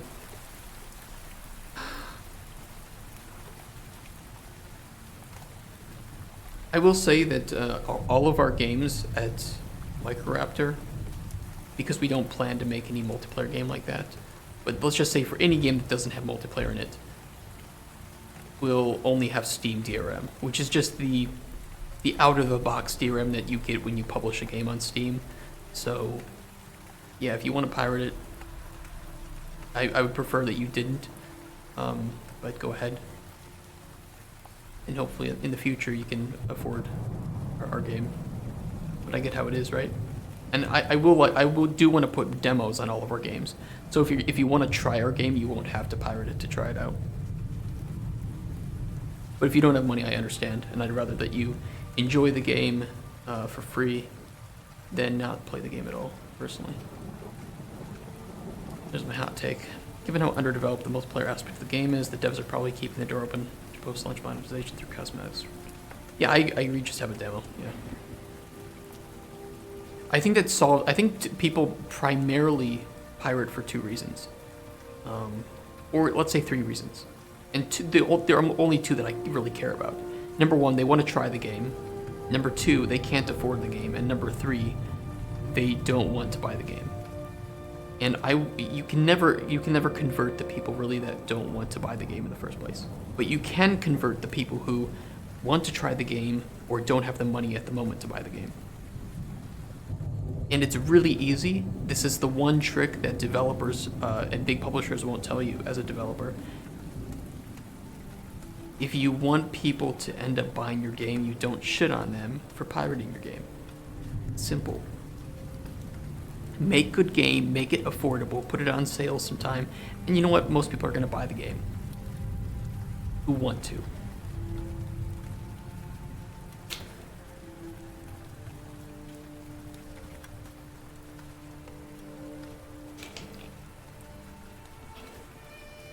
The only thing I have against piracy is that you might be downloading something malicious that could infect your computer. Just be really, really careful about that. If you don't feel like my game is worth the value that I'm providing in the quality, then I think that's only a decision that you can make as a consumer. Still, the multiplayer is the most bizarre gimmick I saw in a while. Yeah, it was really weird. I had thought more that there would be some I thought even that there might be like a chat in there where you could ask people in game for help in some way, like there might be some way to help others, but there wasn't even that, and it just feels like this is a game that didn't need multiplayer in any way, and it's probably costing them more money to host these servers than they've made from sales. How many people are playing this right now? Islands of Insight. 870 people currently in game, peaking at 1,600. I don't know how many servers they have, but I'm gonna bet that this costs them more money to host than they're making from the game.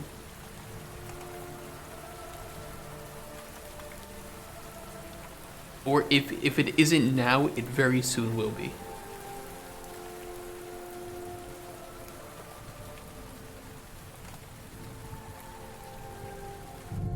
Ooh, Deep Rock Galactic Survivors is doing really well. 14,000 people in game right now. Nice. Nice. Good for them.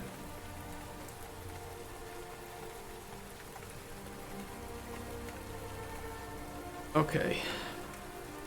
Let's see. Effect type is equal true. Current effect type. I don't think we have any negative effects on there at the moment, but we can test it out. Rock and stone. Rock and stone. Hold on. We have some. Rock and stone, everyone! Love it. Maybe we'll play some more DRG sometime as well with you guys. We can make that a regular thing, maybe. That would be a lot of fun. When Microraptor Games is like a fully funded studio, I would like to have either weekly or bi-weekly gaming sessions with employees.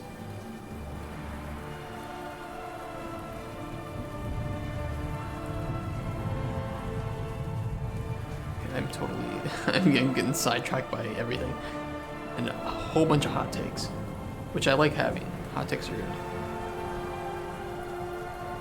If it's true, equal good, then we need to take current effect, or effect being tested.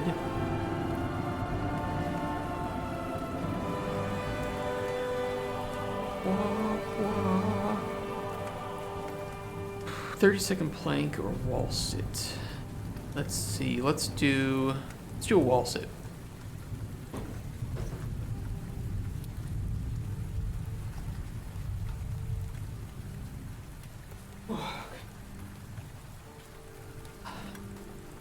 One, two, three, 4, 5, 6, 7, 8, 9, 10, 11, 12, 13, 15, 20, 1, 2, 3, 4, 5, 6, 8, 10, 30. Whoa. Let's get those muscles built.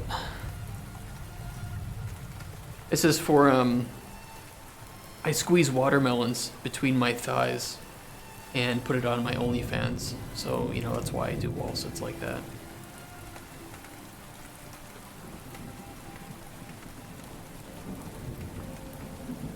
Okay, effect tier times, we need to get the multiplier. Secondary potion, base effect, penalty.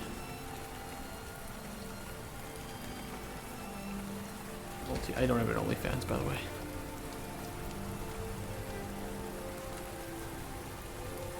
We don't have a Microraptor OnlyFans yet, but we might do a swimsuit edition calendar.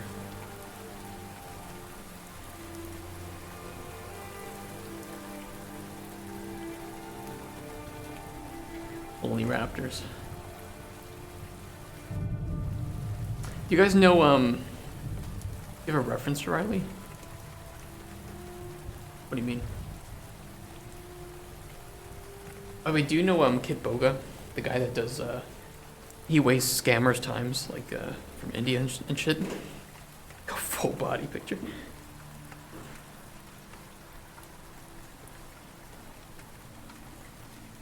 So he uses a virtual machine for the scammers to connect to, and sometimes he has a folder on his desktop called OnlyFans, and it's just pictures of fans in there. But it's really funny watching the scammers open it, hoping they'll get nudes, and it's just pictures of fans.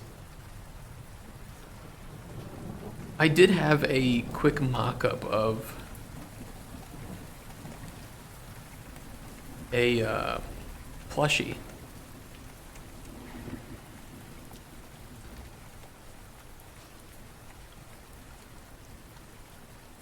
Where did I put it?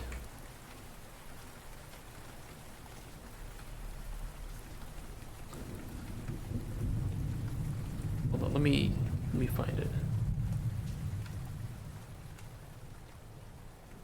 Because I would like to get a plushie made of Riley the Raptor. I'll go off. Hold on, give me a second.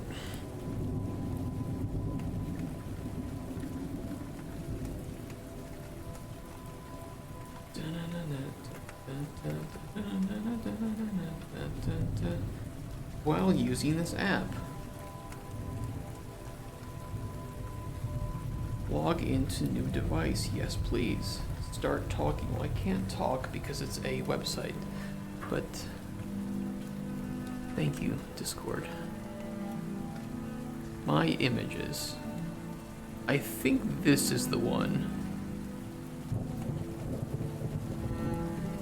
This was a mock-up Riley the Raptor. This was one of them. I think there was one more that I really enjoyed the mock-up of.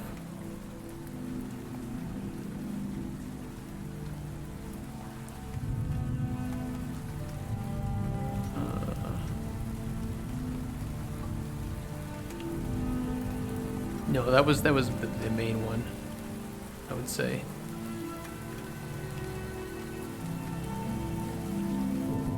Yeah. Need a picture of Riley for purposes? What purposes? What nefarious? By the way, Jesus Christ, Midjourney making. I asked it for like a. It actually got the stitching. Like, it looks really good.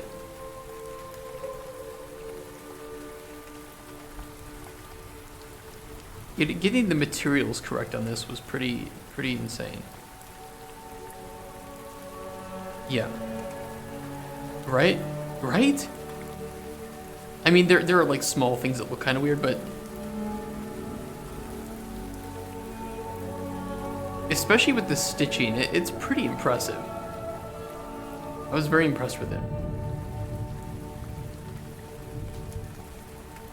But I really need this. I need this on my desk. I need a Riley the Raptor. Yeah, it was insane. I had more of them too. I tried to get some alternatives, but I think this is the one that I like the most. Here were some earlier versions. This one was just like, yeah. This one, but it started to turn less into a raptor and more into like a bird. And I wanted the little stubby arms because I like the idea of the stubby arms, personally. This one, not bad.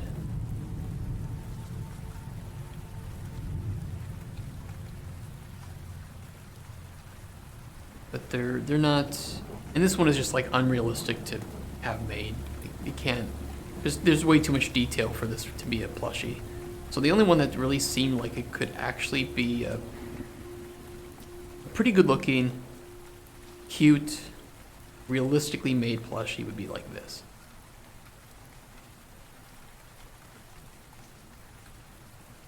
In my opinion.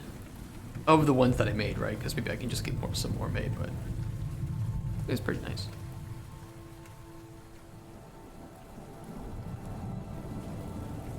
Crazy. Crazy.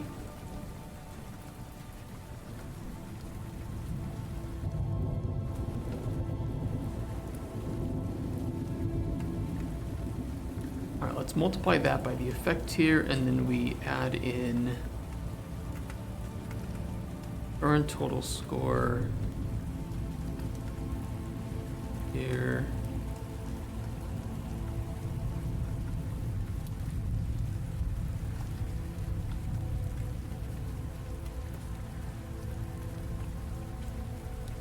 I have a question. Has anybody played Dragon Age Origins recently? I know this is a very weird question.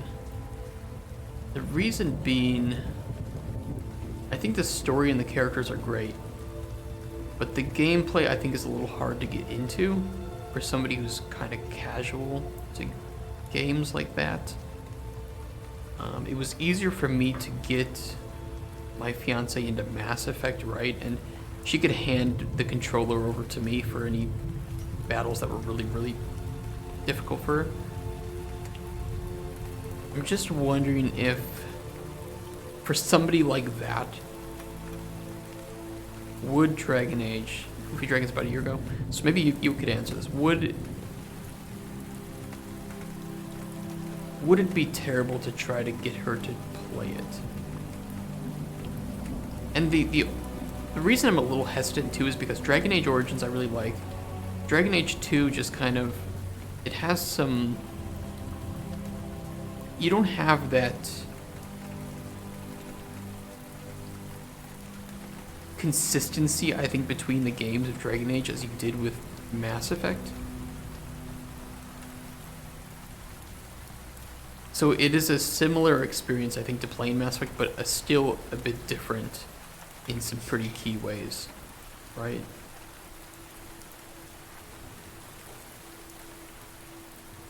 And I've only played it the once, so I don't really remember enough about it.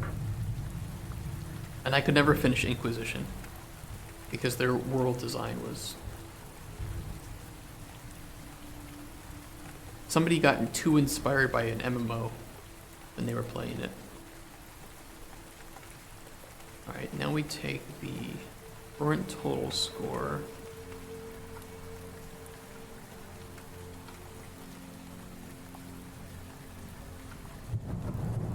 And we clamp.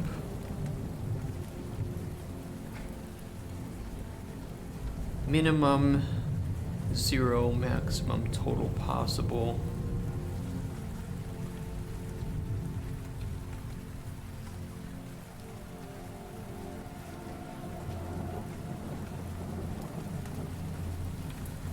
I think we could return an integer, so I'd probably just round to nearest integer.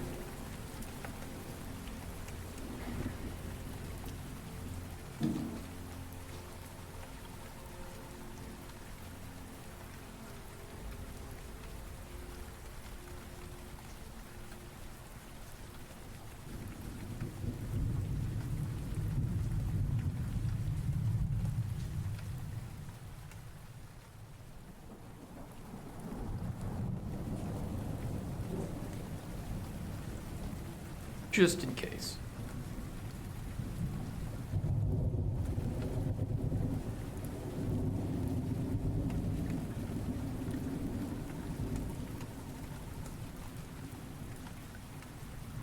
All right, let me test this. Let's throw in a negative effect though. What damage mana is in there?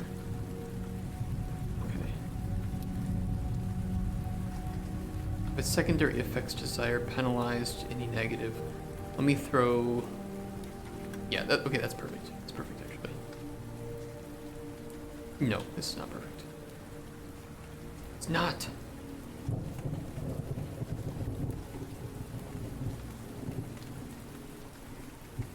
That's better. Do that.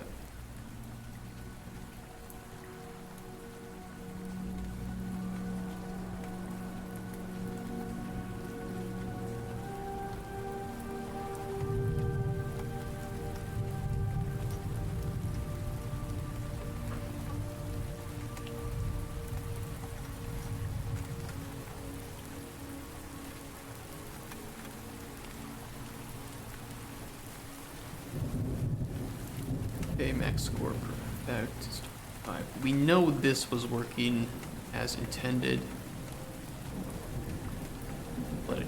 current total score 55. That looks good.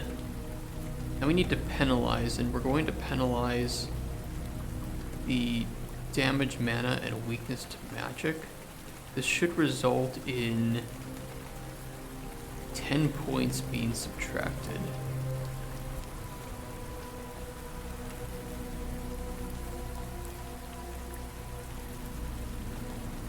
It resulted in 10 points being added. Oh yeah, because... Okay, good, hold on. Because we have an add note here.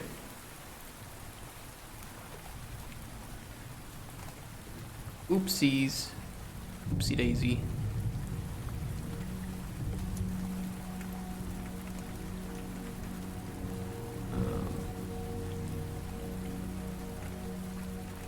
I think that's correct. 55, 45, and it'll clamp to integer 45. I think that works. That works the way that we wanted it to.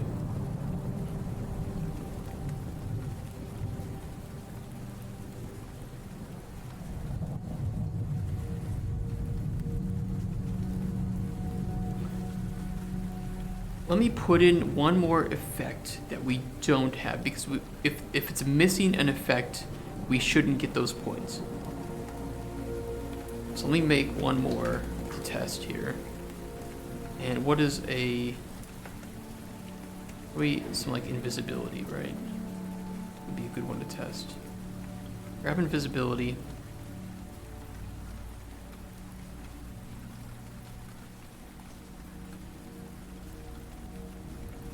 Now, the max score per effect should be 16.6 repeating, yes. If I resume, we should be something in the 30s, right? 38.3, which makes sense. It should be whatever 16.6 repeating is times 2 plus 5. 38. Yes, that's perfect. And we should be penalized 10 points for the negative effects. So it'll be 28.3. Round it to 28. Yeah, that looks like it's working. That looks like it's working.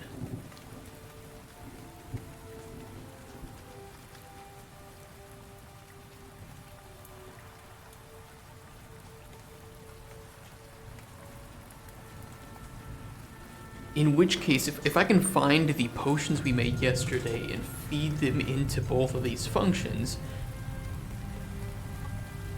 we should come out... the last thing we need to do is we need to get these two scores and just clamp them between 0 and 100. That's the last thing we have to do. And then we should have the full scoring system, so we should be able to make up a couple of scenarios where we provide the NPC with really shitty potions, with just okay potions, and then with the best potions we can make. And we should be able to get 3 sets of data that roughly equal to the balance we want of, shit, okay, good. Score main potions, score secondary potions, finalize potion scores. We simply need 2 integer inputs, main potion score. Boss is making a huge fuss over the promotion, uh-oh. Uh-oh. Secondary potion score, potions score.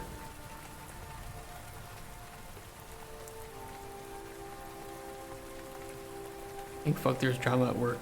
She can't throw a celebration or whatever. What is going on?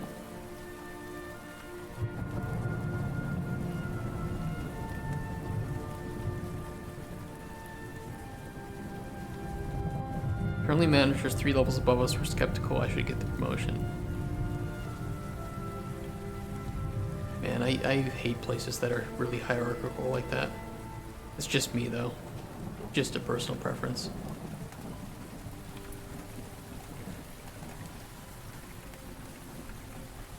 School break.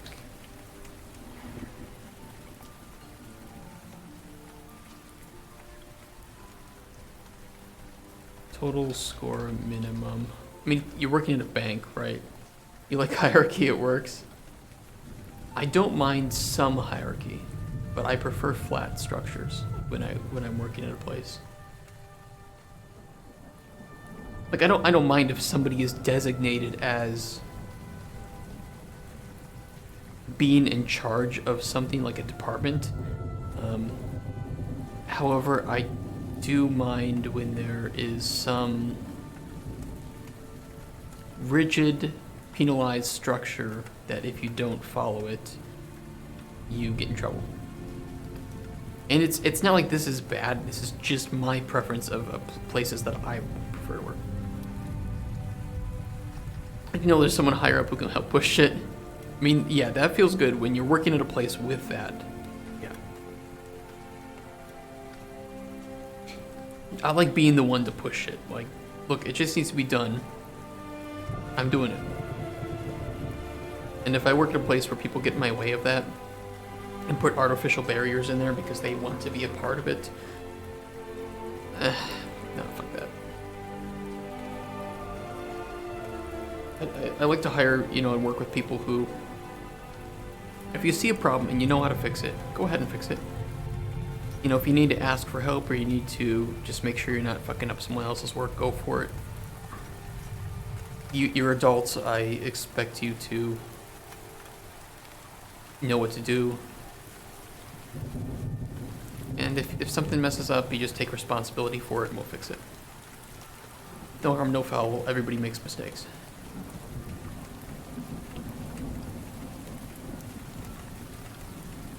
That kind of thing. Okay, clamp. Max. Expecting stuff of adults, so much. Also, just kids who forget how to have fun. Yeah, I agree with you on that. I agree. Maximum. Turn node.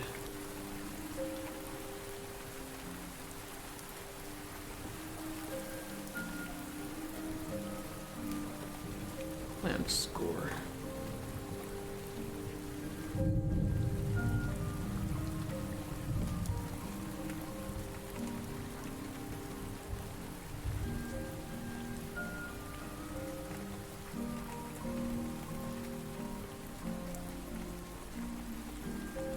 I think at some places that I've worked at, there are, you know, we would hire juniors, and juniors are really afraid of making mistakes because they sadly know how easy they are to replace. And the problem is that prevents them from often speaking up or speaking out when they feel like they could or should. I don't like that feeling. In drama yesterday, I listened to a friend talk about a complicated social situation he was in and brought why can't people just get along. Long story short, jealous fiance ended a friendship between two people. You're spending too much time with him and not enough time with me. That kind of thing. He's a bad influence on you. I mean, sometimes that is the case, right? Sometimes it is definitely the case. I didn't want them in voice chat. Why? Or are they just like playing games?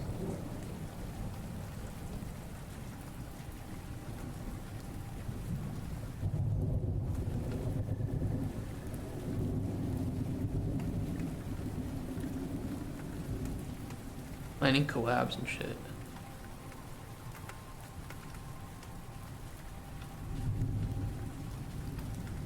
Why is that reason to get mad?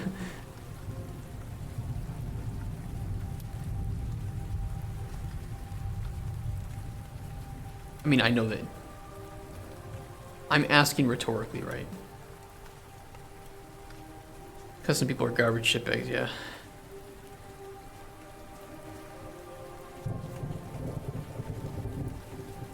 I know they are punching above their league. So what, he chose... Did he actually choose hoes over bros? That is not the way the world works. You can only keep a partner in check by gaslighting.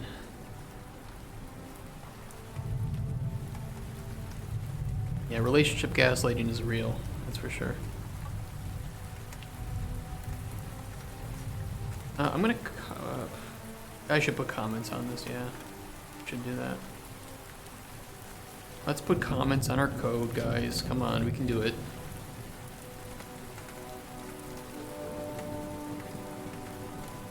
Calculates max number of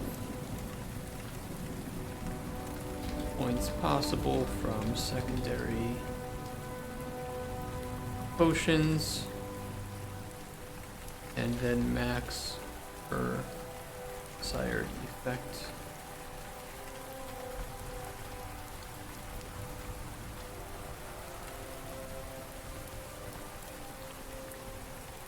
This gets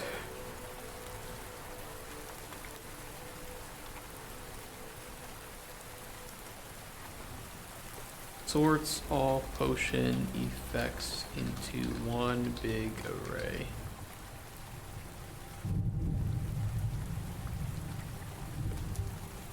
Grabbing highest tier where possible.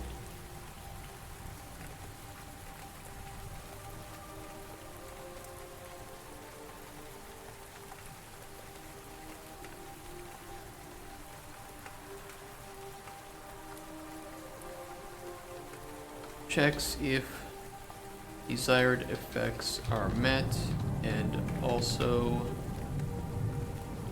adds any bonus points for higher than expected years.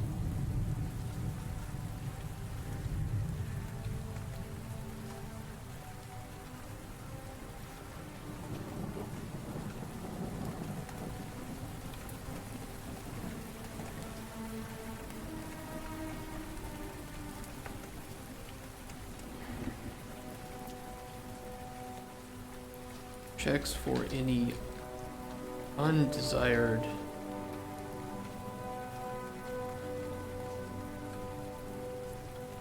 effects and penalizes the score for them.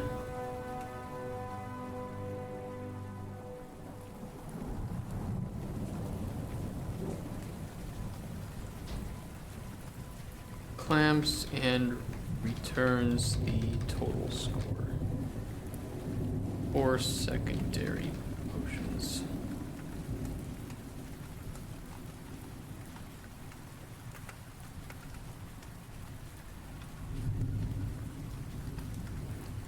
Okay, that looks good.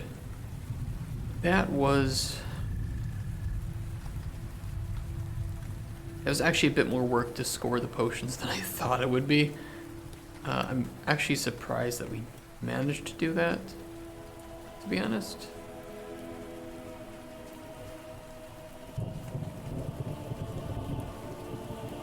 If you're ever playing a game where they do have a scoring system at some point, just know there's always so much more math going on under the hood than you probably think. So, like, how do you score something so arbitrary? And something with, like, so many possible outcomes. But we did it. And it's very controllable through our commission balance, which is good.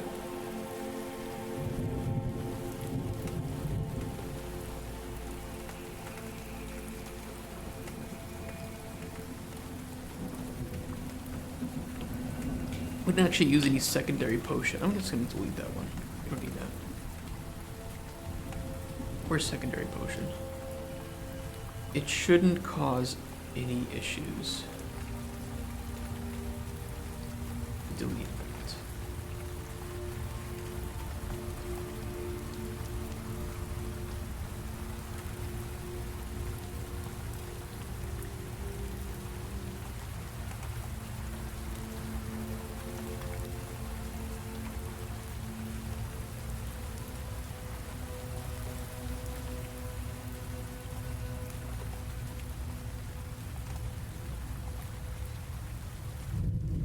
Yeah, we're okay. All right.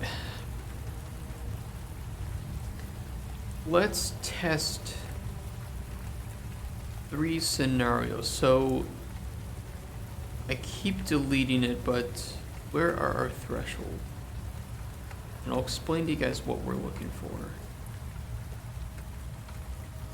Or connection bound. So we have some thresholds that the player needs to surpass in order for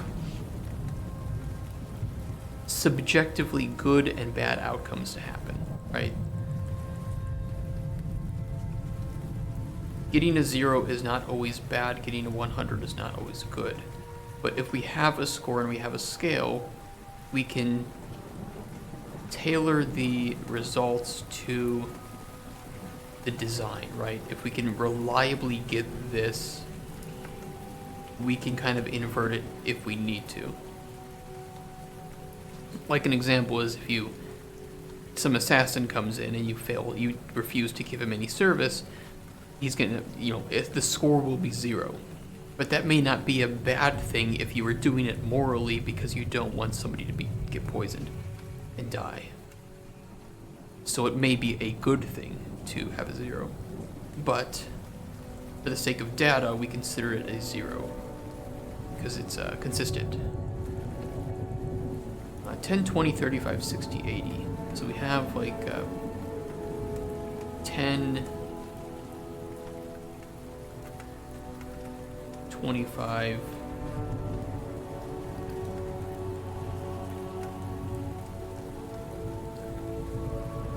10, 20, probably not 10, it's probably closer to like 8 or whatever, but you get the point. 10, 20,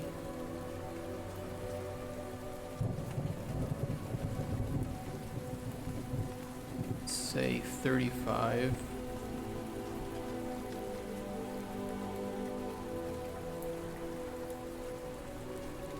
50, and 80. We can move these around as needed, so it's not a big deal if we need to redo it. Consider splitting potions into categories of potions, elixirs, poisons, that you can do no poison playthrough or whatever. The thing is, because you can put whatever mixture of positive and negatives on a potion that you make, you could have something with really strong poison qualities and then one like kind of positive effect. So you can do a no poison playthrough. It would just be don't put any negative effects on there. At least that's how it's working for now, but things might change.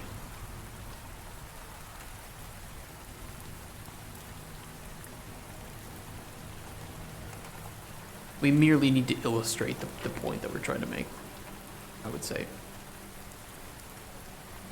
Let me put some text in here. Terrible. This is terrible. These are the tier names we have, right? So, terrible, bad. What if the final outcome is automatically sorted into one of these categories by the percentile bonuses or penalties? It isn't automatically sorted. What you're okay? Hold on. I get what you mean now. I get what you mean now.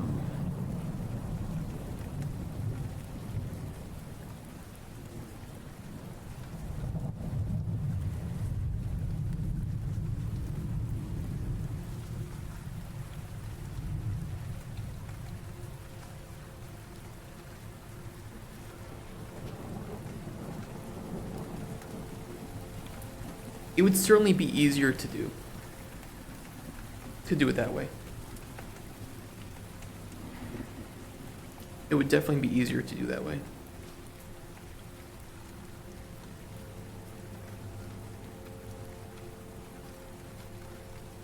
But it also depends, do we want somebody to come in and ask for poison?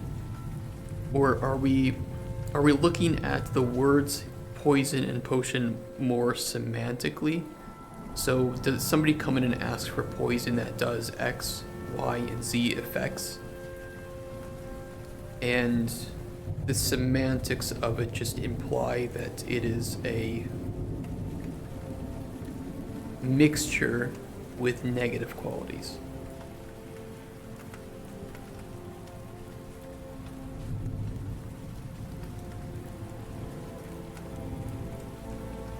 And I suppose that just requires some more thinking on it. But if we needed to sort it, I think that your idea of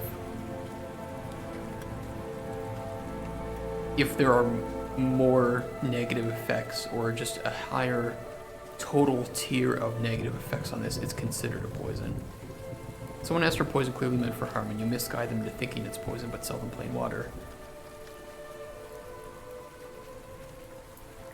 Yes. Then again, somebody buying poison may be able to check for that, right?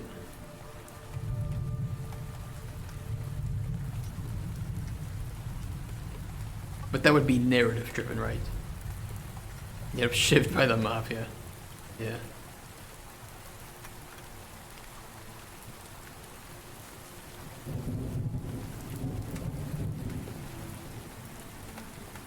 Or an adventurer needed to kill a poison, vulnerable enemy dies.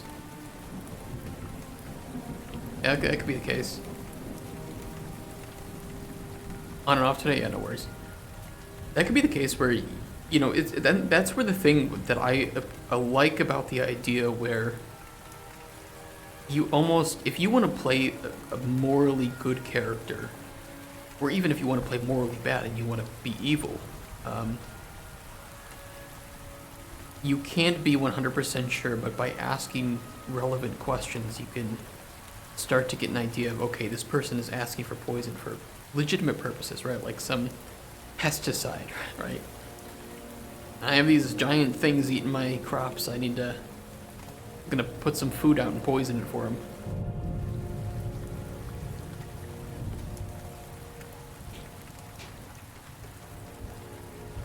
Terrible bad, base.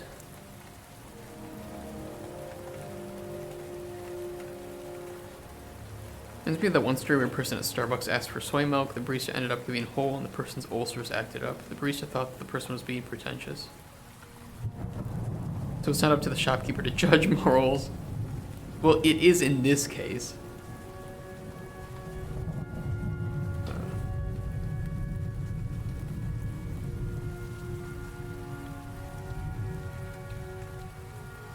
I mean, but that's also part of like what we want to explore. So these are the thresholds. So I want to try to get down here with a set of potions, try to get around this area with a set of potions, and then try to get exceptional with a set of potions. And we can, the really good thing is we can move these around as we need to rebalance. We can change up how much the main potion applies towards this score, or how much the secondary potions, or how much a penalty applies, bonus applies. We do have all the data with us now in a data table. So this is just the first testing balance.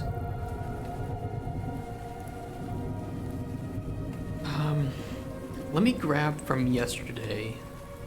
Let me get a screenshot of what we were doing, of the potions we made, because I don't want to have to make them again. Be annoying. View your channel. Sometimes we have some of our videos, by the way, they hit the algorithm just right and they end up getting some pretty crazy views. Like 203 views on DevStream Day 31. I don't know if it's only 2.5 hour video too. I don't know if I had some really crazy hot take that's been traveling around some circles there, but. And then sadly, 2 of our educational videos about known unknown matrices and production phases only have a combined view count of 4 people. Nobody cares about me talking about production phases, I guess. Although, if you want to know about game production phases, I think this is a really good video to watch. If you're curious about the definitions of different phases. Raptor Mom, yeah, that's exactly what happened. Those were all my family members.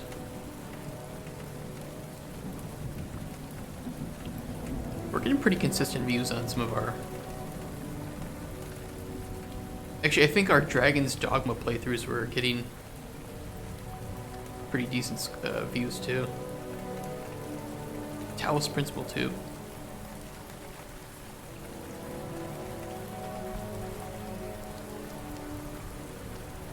Yeah, Talos Principle 2, the Art 9, like 89 view, what the hell? Views went up since I joined, you're welcome. I don't know, sometimes it's weird. Like, what did I do day 30 that I have 96 views on this one? But then this one only has 8 views. I don't know. This one only has 1 view on day 18. Day 18 was so shit. Nobody wants to watch what I did day 18. What did I do day 18?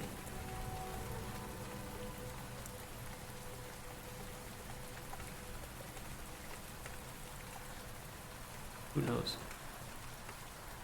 You post at the same time each time? Roughly, yes. And I use the same tags, the same, you know, info.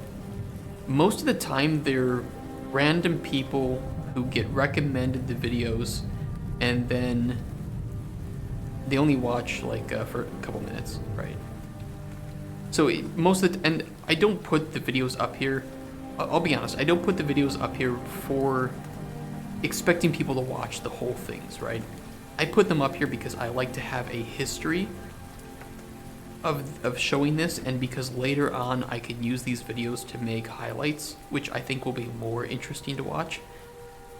And if I ever have to prove to anyone in the future that I know what I'm doing, this is like it's an online CV, right?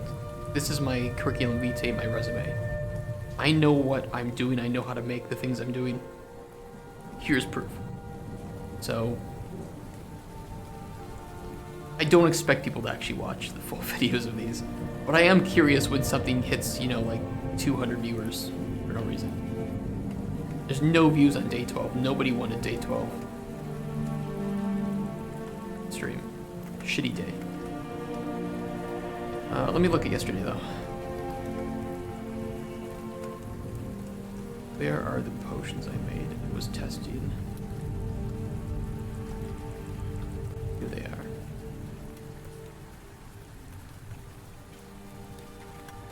Oh, go back. Okay, I'm gonna recreate these in data and feed them into the scoring system. And we should get, I think like 80, I think we calculated we would get about,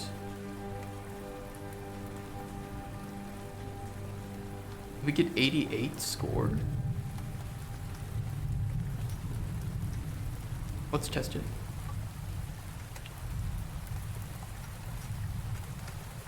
Which 88 scored put us in the exceptional range for this, right? According to our balance. And if we missed one of the extra potions, we would still get within the good range, high good range. So, in our example, the NPC would be alive, he would be happy, he would bring back some ingredients. We just wouldn't get that huge boon of things, right? Test it. Let us delete. We only care about flavor and effects for the main potion. I think this is all the same as yesterday, yes. So this is okay.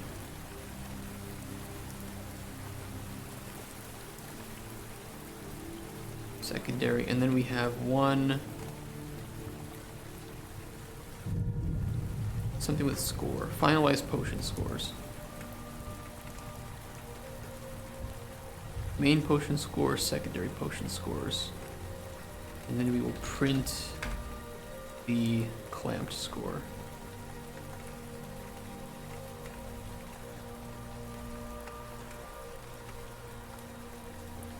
Now let's make the secondary expected effects, I believe were invisibility, tier 1,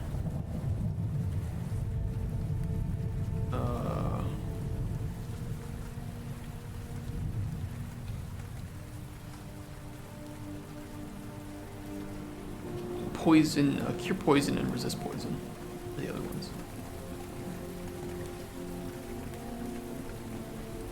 Poison 1. I typed in invisibility. I'm stupid. Gotta be on ID. And resist poison, let's say tier 2.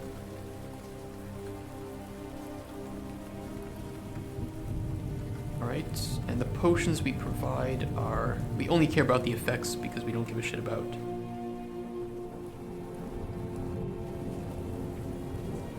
anything else. We may make the NPCs comment on the taste, and in the final game there may be a requirement for taste 2 from the secondary potions. I'm just not going to have it in the prototype, right? But if somebody's asking for poisons, you know, and hey, don't ask questions, but please make them taste like nothing, if possible.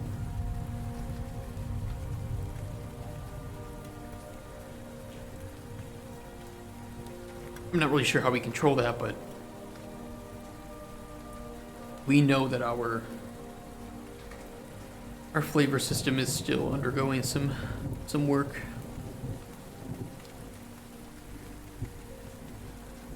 Why do I hear buzzing?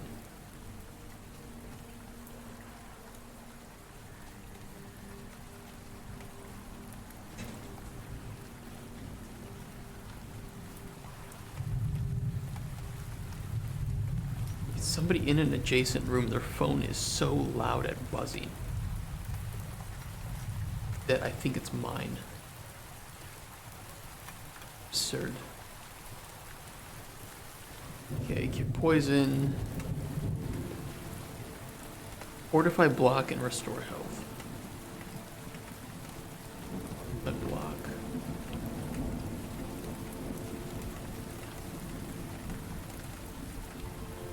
Restore health. And this was tier 2, 1, 2, 1. 2, 1, 2, 1. Alright, that's first potion. And second potion is just resist poison 2.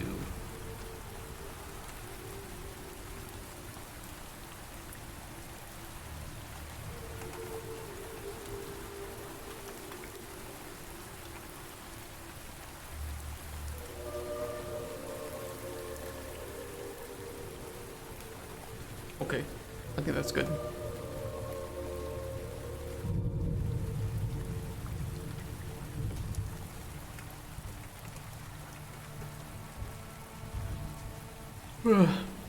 What do we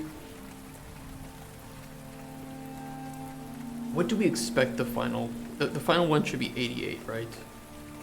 If the calculations are correct. It says 100. 76 and 50. Oh yeah, it's because we have to half the main potion score. Right. Divide by 2. And I think it will return the... I don't know how it will round.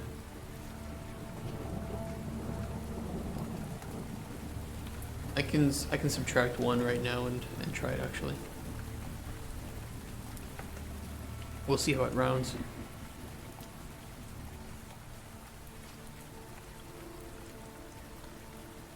Can I add a breakpoint to that?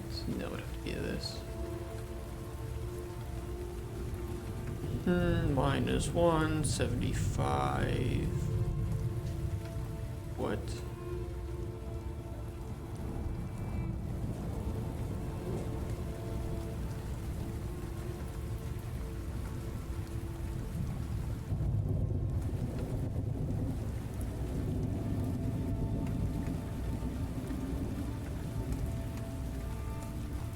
7.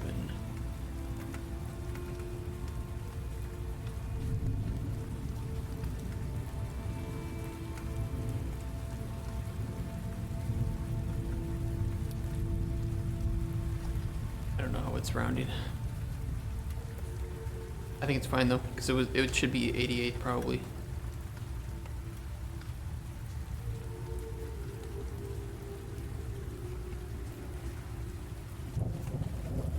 Yeah. Okay, that's working correctly then. And if we fail to provide that resist poison, oh, we can test that out quickly. Beep boop, beep boop boop. Second potion. Move. 72. I mean, those would both be very good scores on our, 72 would be about here. You'd be very close to reaching that exceptional, but you are safely within that good range. The 88 would put you in the exceptional range, and you would get a great result.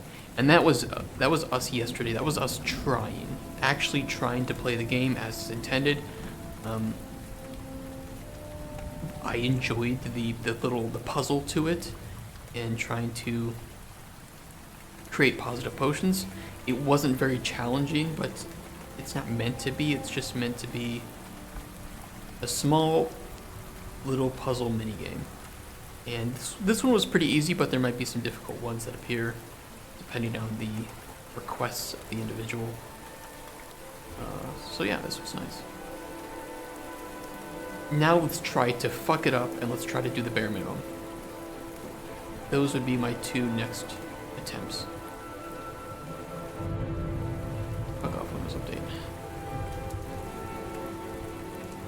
I am going to do what? Can I put a custom event in here? I can.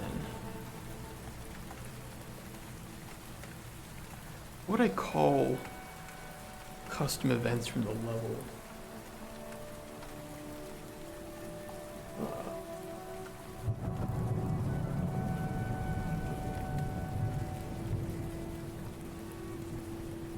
Well, I suppose I don't need to. Actually, I don't suppose I need to. What I need to do is delete all of this for the moment. Delete this.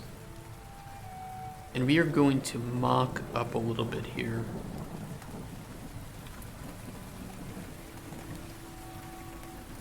We'll go into our barter widget. This one.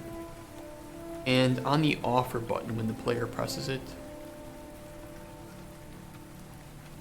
we're going to call these functions.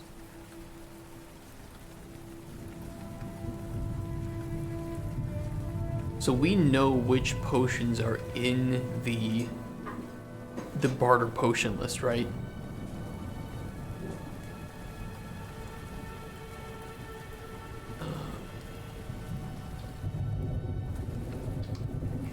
For each children loop,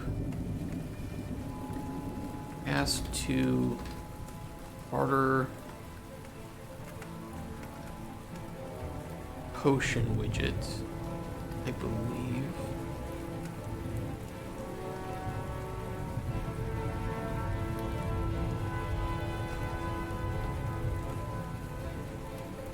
I don't remember what we called them.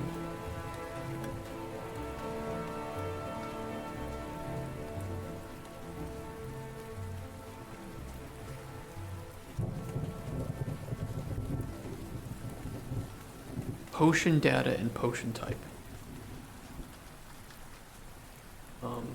Potion.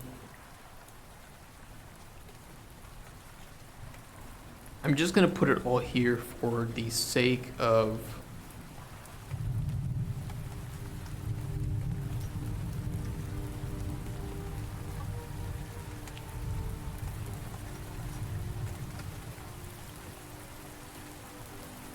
testing this.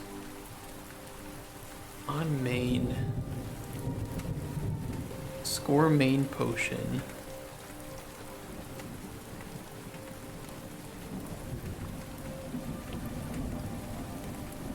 Do we have the commission data?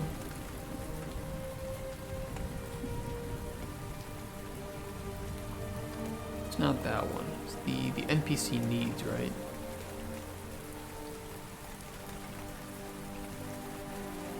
Get data table row.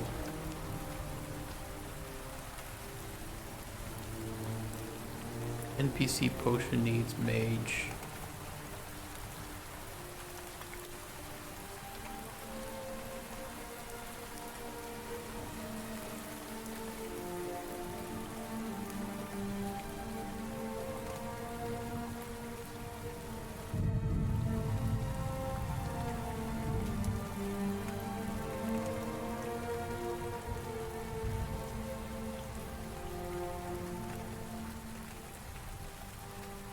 It's gonna be kind of awkward testing it here, but fine.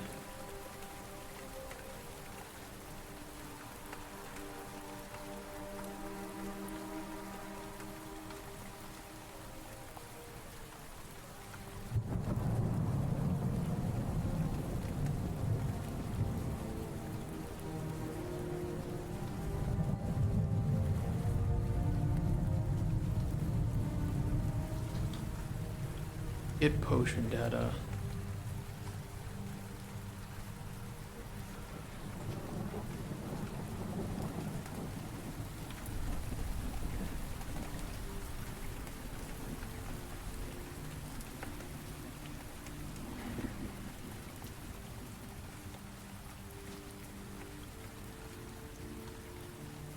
Score secondary potions.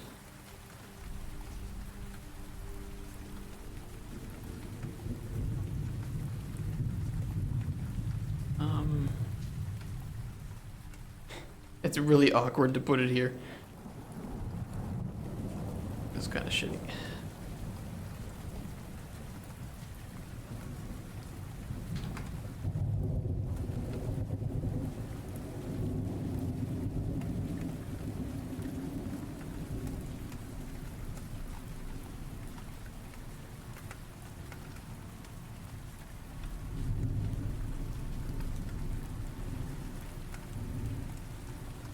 Get clear. Set 0. Fine.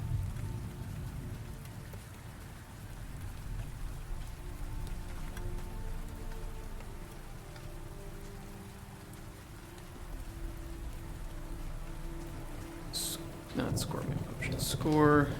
Finalize potion scores.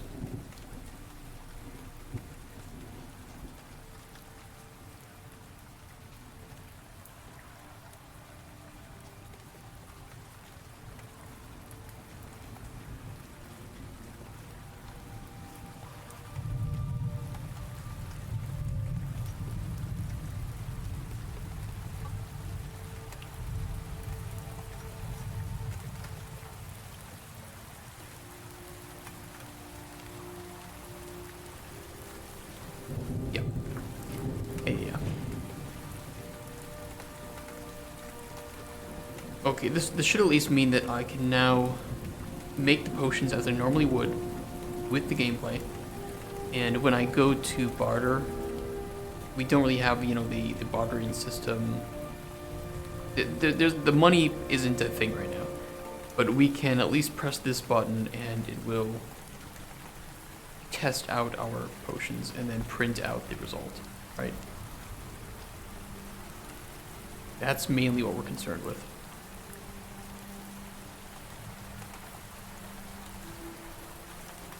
And I'll put a breakpoint there. Okay. So let's play it and let's do...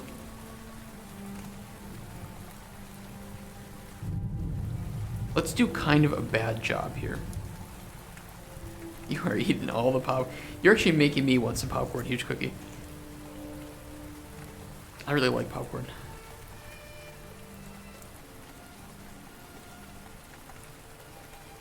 I'm jealous I don't have any. Okay, so he needs... What did he need again? Let me grab the info. Sweet taste, replenish mana, fortify self. Let's do one where we just... it's just like fortify health 1 and replenish mana 1, and then it has a couple of downsides and isn't very sweet. We essentially just give him whatever off the shelf. But in order to do that, we need to grab some ingredients, so we're just going to run around and collect a bunch of ingredients. Or I could force the inventory. What do you guys prefer? Do you prefer that I force my inventory full, or I run around and collect ingredients? I'm only streaming at 30 FPS, so I know that there's gonna be, it's gonna look a little choppy. Run around, okay. It is kind of nice, right? It's more visually appealing than looking at blueprints, I guess.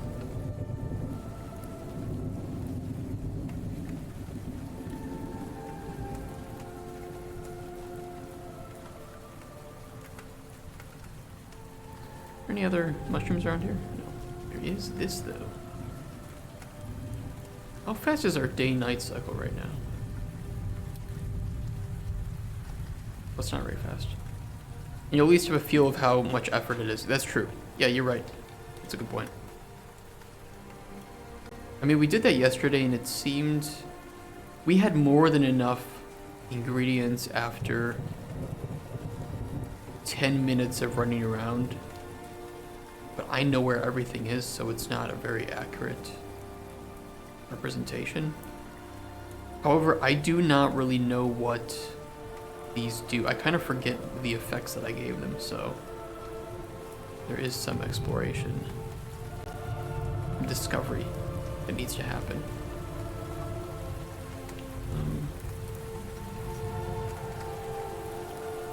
That there.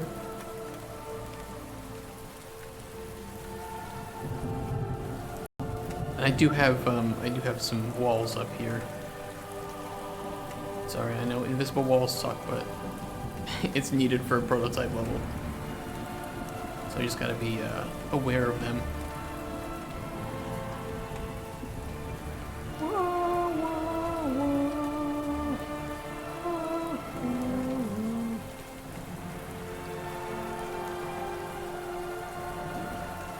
You guys remember when Jeremy Sewell, there were like some allegations made against him? Did those ever turn out to be true?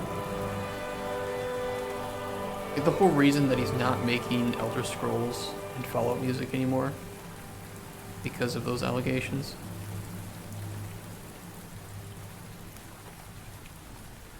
And I don't remember if they turned out to be factual or not.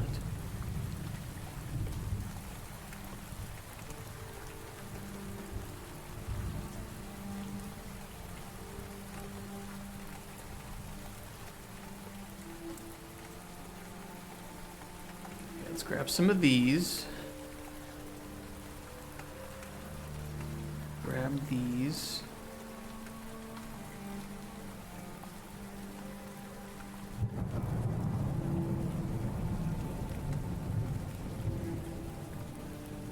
The invisible wall I still have to fix here. I think it's just some of the rocks collision, which I gotta fix.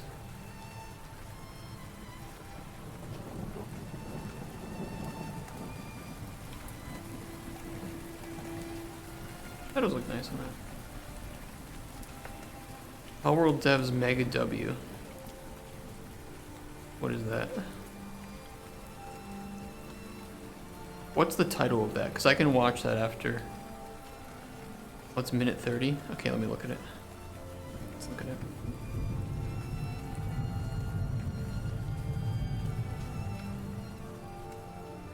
Got some Asmin reacting. Says journalists talk of player drop-off. Oh, let me do this.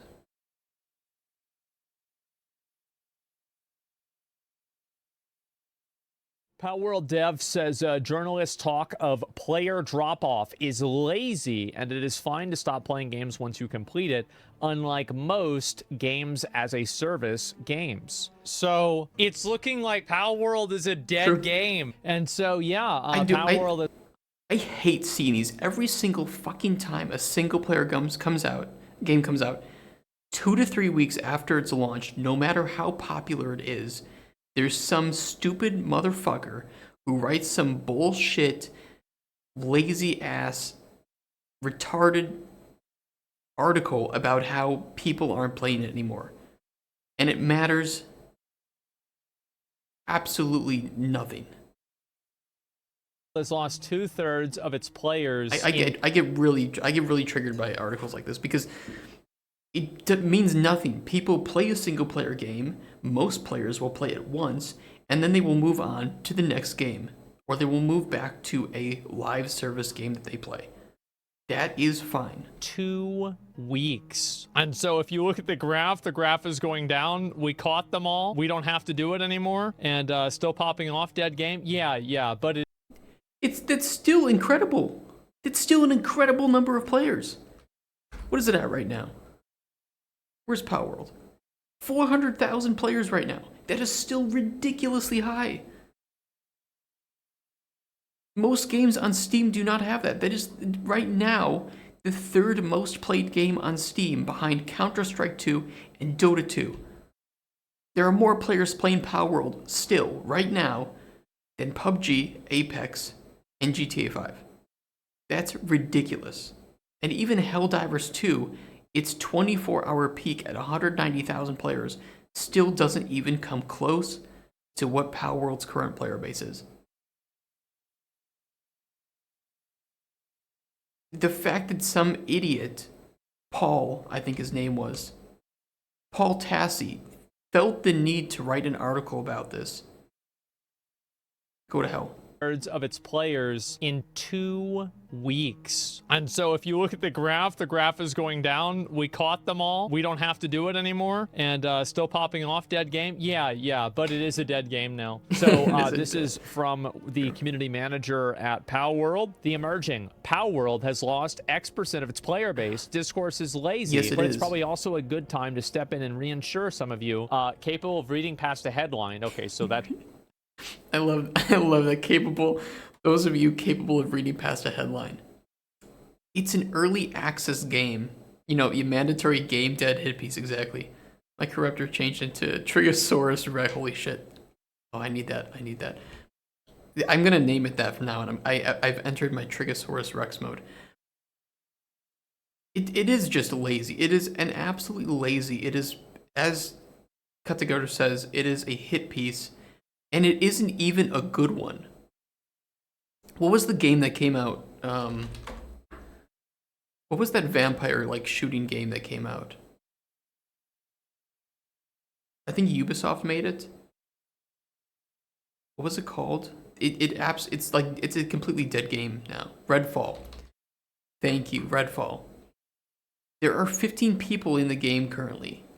This is a dead game. This has been a dead game.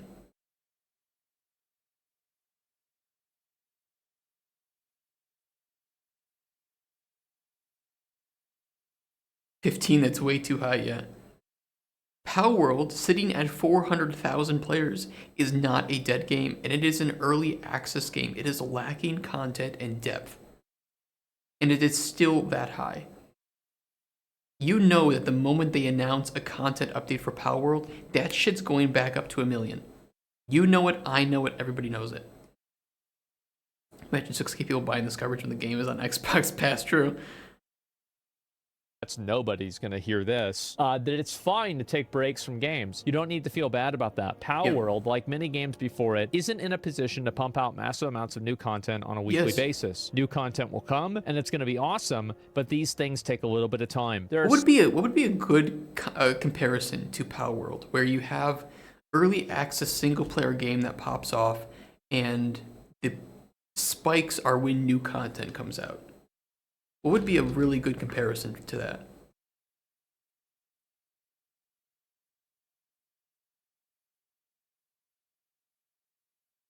Valheim?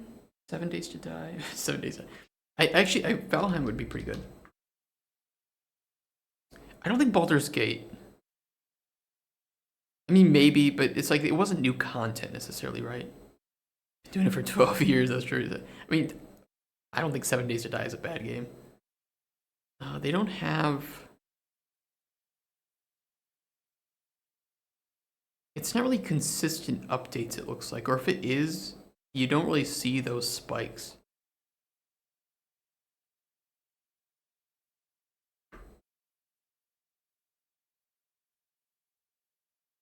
That's daily.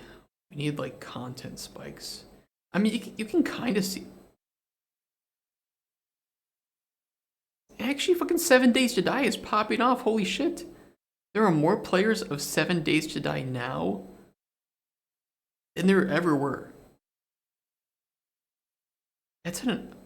I did not know that this game was actually on an upward trend.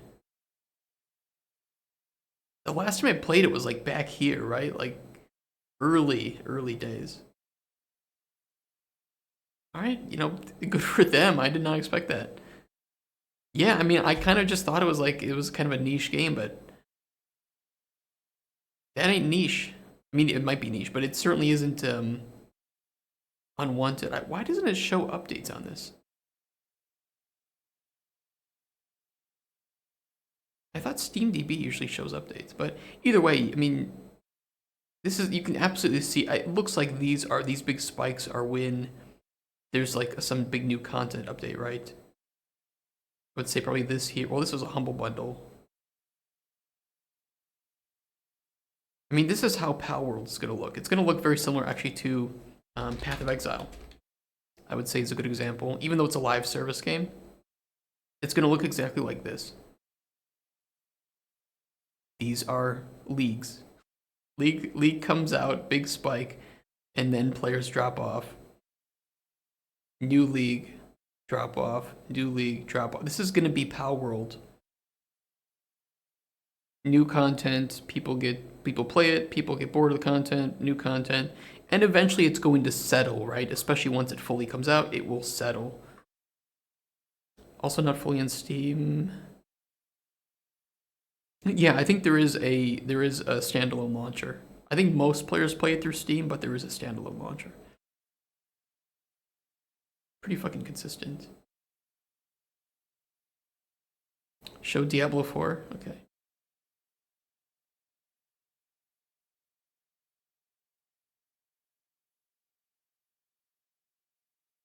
I think this was the third season, wasn't it? It was right here.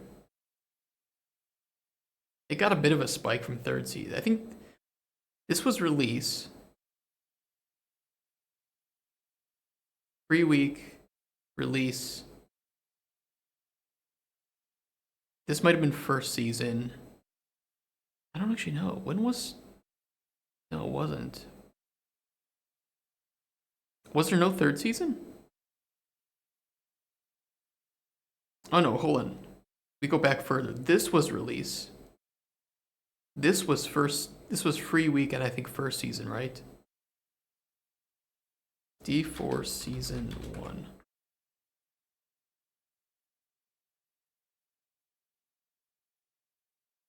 When the fuck was it? Wait. Okay, wait. Season of Construct begins on January 24th.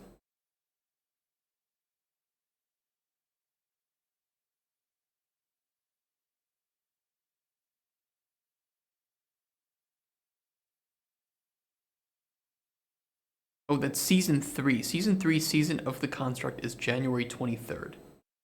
This was season 3. So this might have been season 2.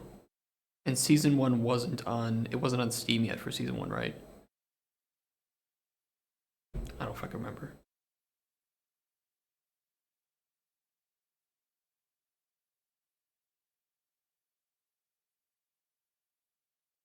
I mean, this is a game that they want to have as a live service, and they're putting a lot of money into this. In fact, you can now buy a horse in Diablo 4 for more money than it costs to buy the game. So they seem to have their priorities correct. And it's not even buying, it's a cosmetic. Yeah, you got that $70 horse.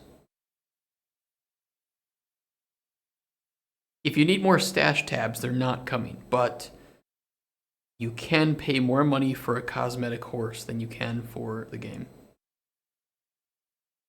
So many games out there, you don't need to feel guilty about hopping from game to game. If you're still playing Pal World, we love you. If you're no longer playing Pal World, we still love you, and we hope you'll come back for round 2 when you're ready. Play lots of games, try different genres, and frequently flick through the indie libraries to find hidden gems. Wow, it's always good to see.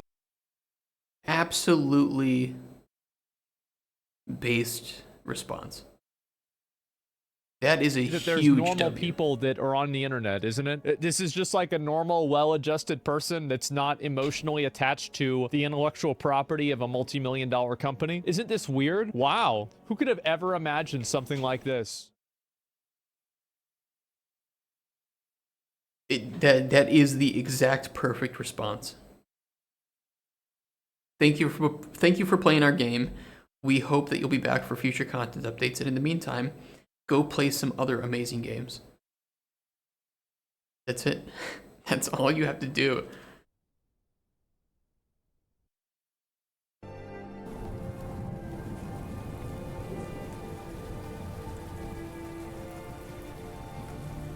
Yeah, I have a lot of respect for the Pal World devs at this point. You know, and we have to wait and see what comes of the allegations regarding the content in the game, let's put it that way. Honestly, I don't think anything will come of it. Meanwhile, some knows Baldur's Gate sets unrealistic standards. The thing is, I don't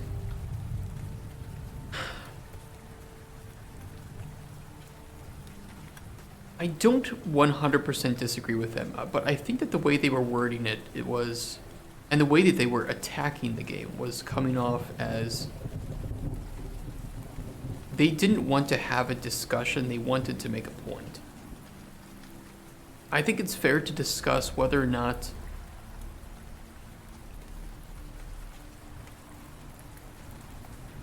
putting so much money into the production, the quality of things like the animations and the visuals and the motion capture does potentially, I wouldn't say set unrealistic standards, but just set standards that I think the medium hasn't yet reached as a whole, right? You have most games in the CRPG genre are down here, and Baldur's Gate 3 in terms of production value is way up here. It's really well produced. It looks great, it sounds great, it's beautiful. And I would say that I agree with their points to an extent that if people are hoping to find other CRPG games with that level of detail in the visual department, they're not going to find it. And that doesn't mean that the games are bad, it just means that oftentimes the budget for a game like that is not that high. It was indies complaining share, but those were AAA devs. There's no physical reason for games with higher budgets not being able to reach that.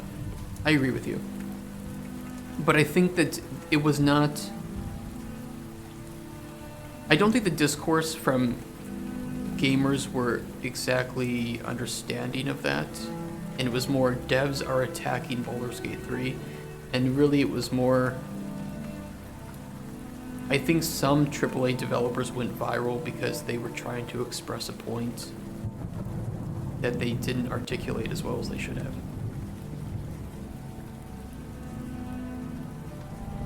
It's pretty fucking cozy just walking around picking up ingredients, I'll tell you that.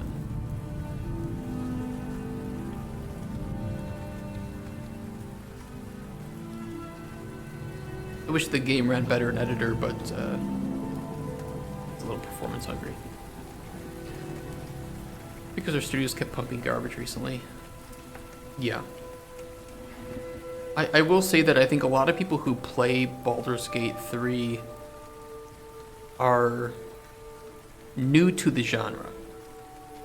And if they are expecting to find others of that quality, they might be disappointed. And I think that that is just something that you can't really control.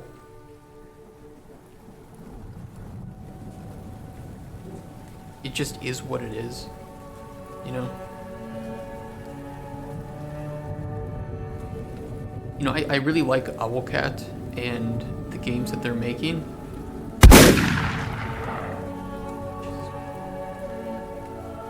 No, Cozy, god damn it. you just gave everyone in chat a heart attack for that. Oh my god. What was I saying? I really like Owlcat. I don't know if Owlcat ever is going to have the budget to reach that height of visual fidelity in their games. However, I think that Owlcat does a really great job with putting the emphasis on story and writing. Yeah, I mean, you're not wrong there.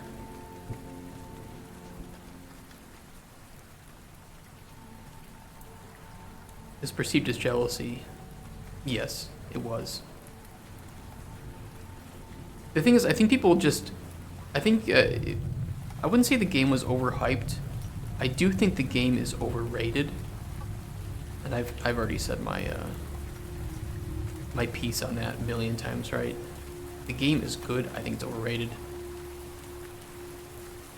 I think it's a mix of studios not doing what they're strong at, having to focus on returns rather than doing a good game, and two big teams leading to frustration from devs. Baldur's Gate 3, I think, is overrated. Leading to frustration from devs that they've input into work and are not as visible as Baldur's Gate success. Yeah, I would say that that's part of it for sure.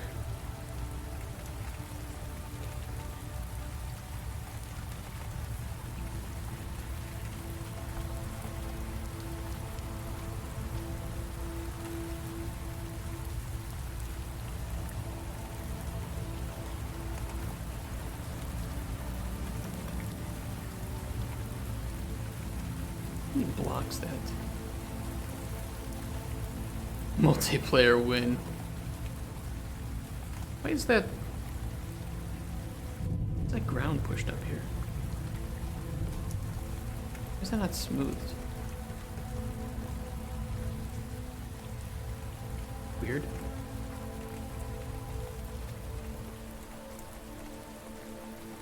Gotta fix that. Yeah, there's like a lack of smoothing here in the ground. I don't know what it is. Real Earth has curves? Yeah, it does. Oh, let me grab a few more ingredients, then I'll actually get to doing what we wanted. Just kind of fun to walk around and grab things. I don't think I'm gonna put a satchel limit either in this game. I think that would be really frustrating. Super Earth is thick.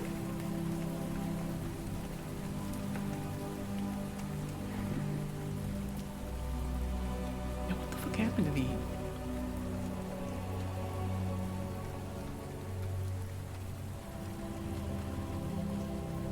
It's kind of weird.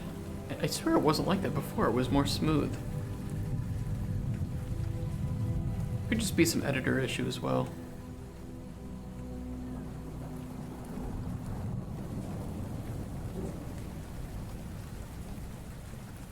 I don't know. Who knows?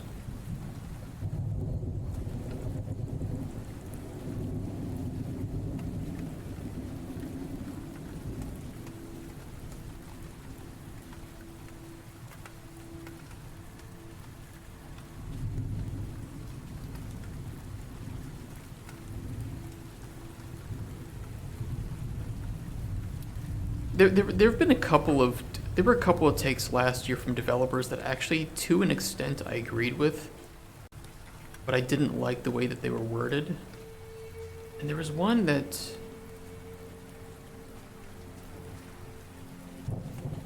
I can't remember what it was about, but there was one where some developer got really angry. And the way he worded it was just... mega asshole. But he wasn't really wrong with his point. Massive pack rest. Inventory space is always a struggle. Diablo seasons reached the point where I spend 20 minutes killing monsters, then 40 deciding what items to delete to make room for the new items. Yeah, Diablo 4's inventory system is really, really fucked up. Last Epoch, and does a really good job with it, I think. with the loot filters.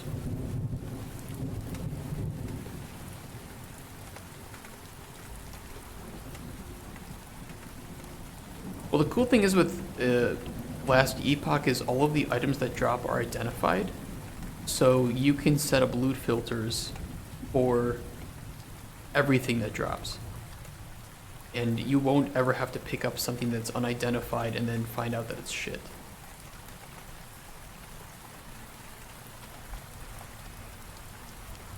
That's just PoE. Well, PoE stuff drops unidentified. I'm seeing in Last Epoch, everything drops identified. So the loot filter filters all of it. 100%, yeah. PoE, okay, not everything in PoE drops unidentified, but most things in PoE drop unidentified, and you have to identify it. And you can't filter out unidentified things because you don't know what's on it. You can filter by implicits and base type at that point, and item level. And in Last Epoch, everything drops identified, so you can specify exactly what you're looking for, total number of tiers, everything. And that way, the things that you see, you know are only reaching the filters you set up. And all of the filters are built in-game. So you can build your own filters, you can modify them in-game. Or, of course, you can just copy other people's filters online and paste them in.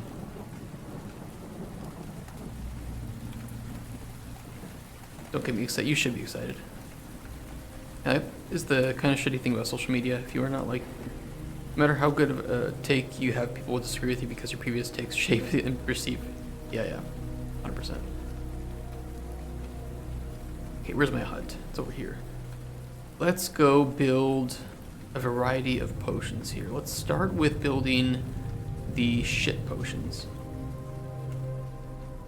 The really cool thing too is after 48 in-game hours, all of the ingredients will, from the time of picking them, will regenerate. So I doubt we'll see that, but technically the game does support that regeneration of ingredients. We have to Skyrim wait for shit. I don't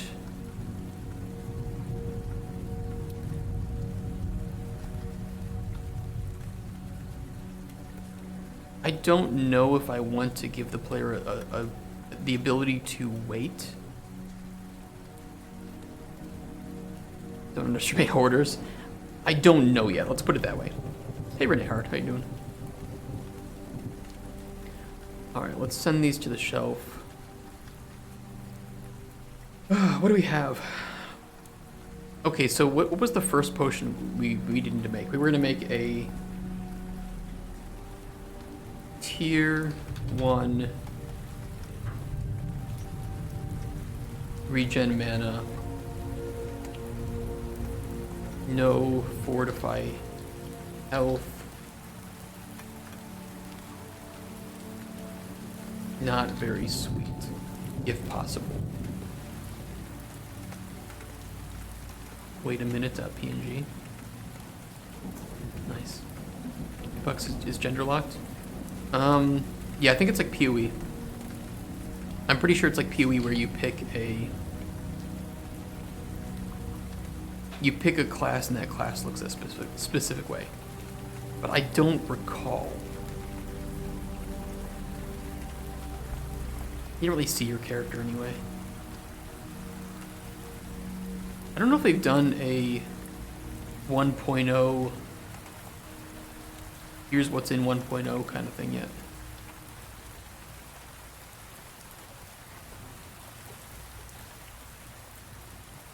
I know that the trading system is going to be in at launch, which is pretty cool. And I really like the way they're doing the trading system.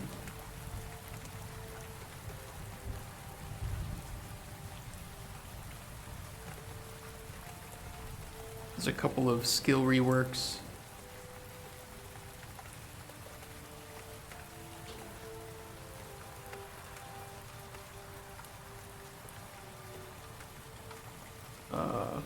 A lot of skill reworks, actually.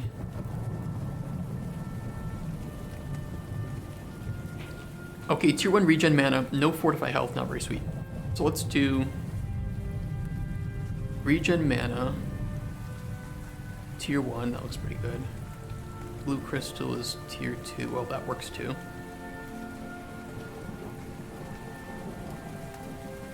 Its sweetness is pretty high. Is there anything we can add that will bring down a sweet? I mean, our idea was more to... yeah, Pee-wee is gender locked. But the thing is, you never see your character anyway. I don't know how much of them... It's not like these games are about character customization, right? I mean, you customize your character in Diablo 4, but then you just never see it because it's hidden under armor all the time. Maybe that's just me, but I don't care too much.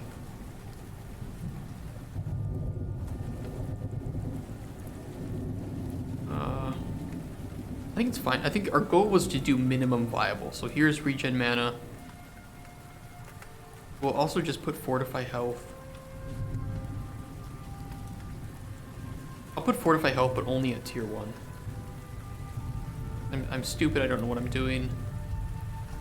Let's send that to processing. Maybe we can knock the fortify health down one. That is fortify health. Tier 1. Fortify health tier 3. Yeah, that's no.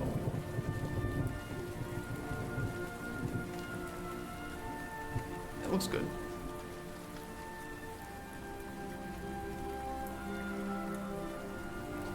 It does have resist magic too, but it's only going to... Yeah, I'm curious about this one actually. And we will just provide him with that potion. And we'll see what score we get.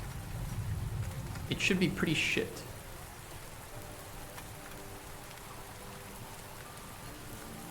The score is 0 because of course it just isn't good enough. That is good. Let me... I just closed it. Unbooked it.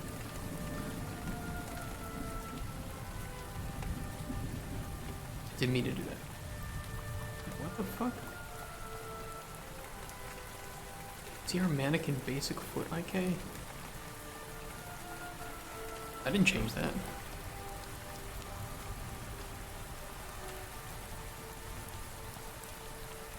I'm gonna launch it as a standalone game.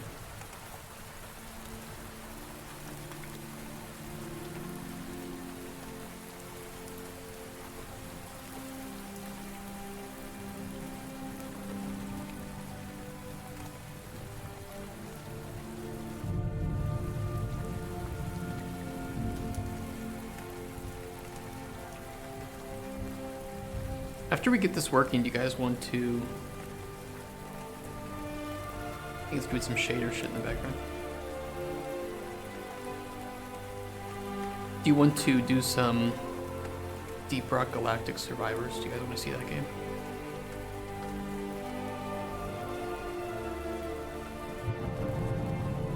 Yeah, it's doing shaders, so we gotta give it a second.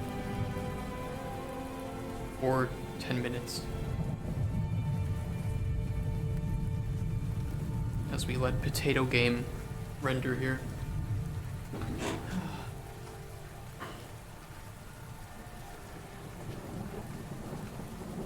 have to let 11,500 shaders get compiled.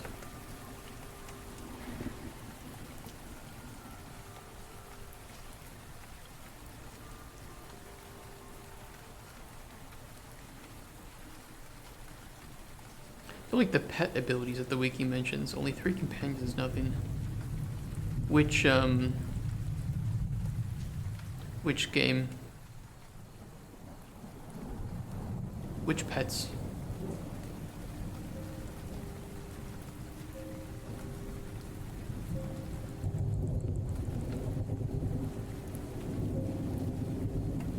Oh, you mean with minions? I think I did a minion run on last epoch, and the most minions I could get was I think like 8 skeletons, 2 golems. There's one other thing too. I think there was a 3rd minion.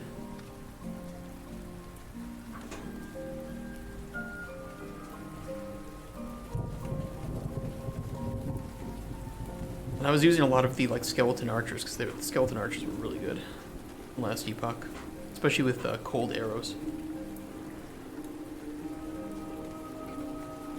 What is it rendering? Oh, Blue Dick Boy is unrendered. Fine, we'll let that go. This is unrendered. That funny. I should be able to add 99 to all. Yeah, there we go. That's perfect. Okay, I want to give him a just regen mana too.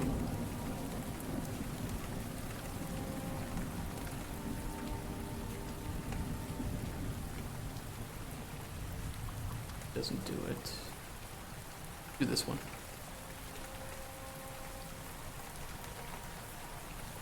And you'll have to accept that it looks bad right now. Wow.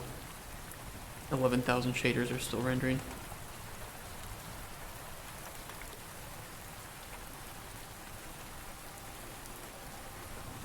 Okay, so that's giving me 22. If I just give him the regen mana, we're getting 22, which is... It's not enough to reach base. It is just bad. Why so many shaders? That's just unreal. That's just unreal.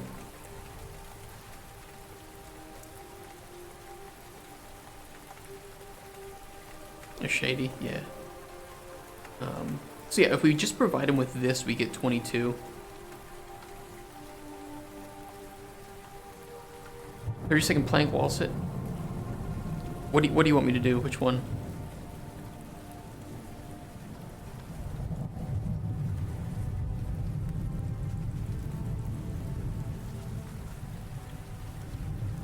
Streamer's choice. All right. Let me plank while we wait. Both at the same time. I don't think that's possible. I do not think that's possible. Plank on the wall. I could just plank on my chair like back in the day. You could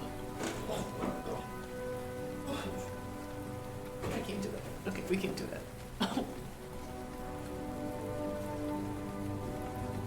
Oh, that really pushed us into the quadrant. Bad idea. 1, 2, 3, 4, 5, 6, 7, 8, 9, 10, 11, 12, 13, 14, 15, 16, 18, 19, 20, 21, 2, 3, 4, 25, 6, 7, 30.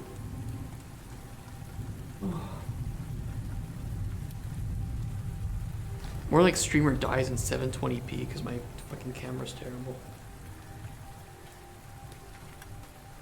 And I only have it set to record at 720p right now. I think I just need a stronger streaming computer. I don't know what I would do with this. I'm streaming at 1080p, but the camera is being captured in OBS at 720. Because if I have to bring in the 1080p camera, it would increase my CPU usage on that. I'm telling you, the camera is 720.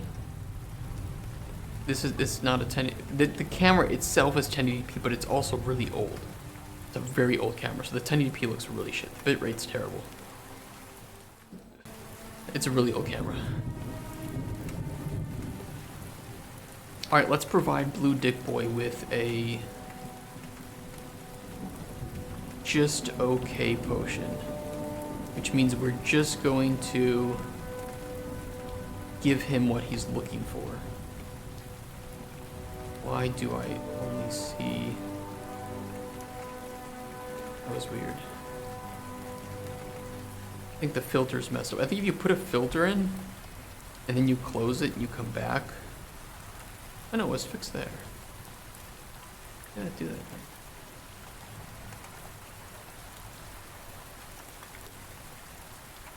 I don't know. Okay, regen mana. We need regen mana too. I think the Elder Mist was a really good pick. We're just gonna do, here's your main potion. Don't talk to me. Go away. I'm trying to do something else. Regen mana. That should work. I don't know how sweet that's gonna be though. Sweetness has to be above 0.4. That's not very sweet. Add in some honey. Actually, the honey might be better than the flowering bush then. Yeah. Better idea. Okay, if we just provide him with that potion. 27. Oh, that's right, because we needed the... We wanted to provide him with... Hold on. We need the Fortify Health as well. Idiot. Stupid. Fortify Health. And that also has to be a tier 2. That's tier 1. Bloodleaf has paralysis. That's not good because the Elder Mist also has paralysis. Shit. Okay, let's look at other stuff. Dragon's Eye, Fortify tier 1, we need Fortify tier 2. That won't do it. This will do it with damage stamina. I don't know if we have anything with damage stamina on it. Try that too. Let's just throw all these in. Fuck it. What do we got? Okay, that's not good. Get rid of that.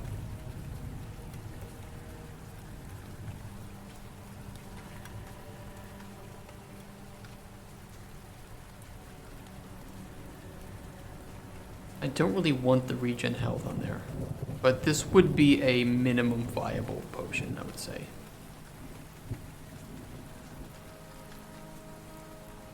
It's a little bit better than minimum, but this is, if we just give him what he wants, we should hit a little bit higher than 35, which is our base. We hit exactly 35. So if you just provide them with what they want and nothing more, he will have his base outcome, which will be he succeeds at his dungeon, maybe he has a few cuts. He's satisfied, put it that way.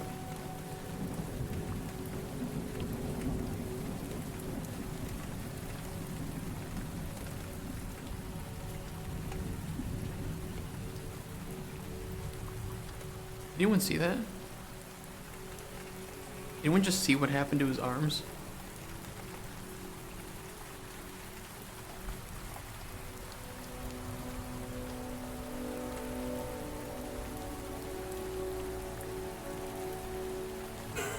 Just...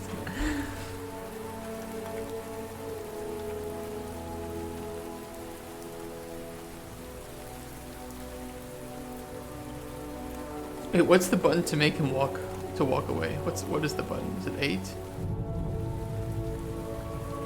9. Why is he...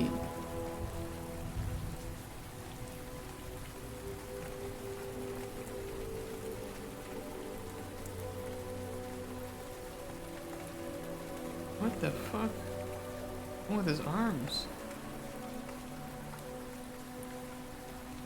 You know what? I'm not gonna worry about it. Let's get him the other potions. Okay, so we need one with resist. Let's just get him like a cheap resist poison potion. Oh, Elder Mist has resist poison too. You got a clip of that? Okay, we gotta keep clips like that. Back to lurking. I think, don't you get Raptor Lurk for free if you're a follower? I think you get high and lurk for free. So if anybody likes collecting emotes and you don't want to give me money, you can follow the channel and you get access to 2 of our emotes for free. Our high and lurk emotes. Let's see. Resist poison. Or poison. Ew, paralysis. Gross.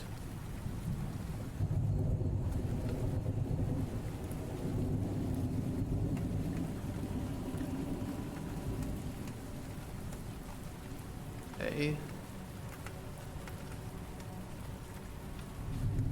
Just poison and invisibility.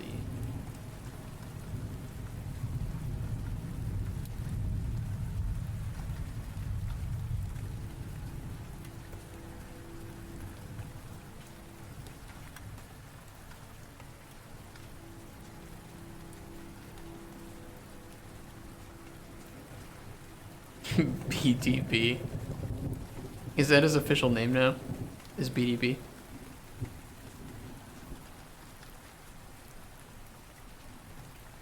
Oh, that's his nickname. Okay, so we provide this potion, and then we provide the resist poison. Wait, first we have to make this the main potion. Resist poison as a secondary, and invisibility as a secondary. 69. Ooh, nice. And that would put us firmly here. Firmly here. I'm gonna boost this up to accepting 5 potions instead of 3. You guys can't really see it very well, can you? But you do have the labels here for main and secondary potions. And you have to have a main potion in there, but you can also select it to be secondary if you want. And if you have a main potion in there, any potions you add will be considered secondary potions.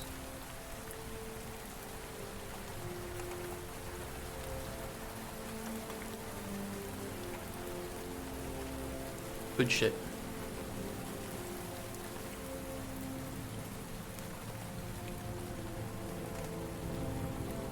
That was weird.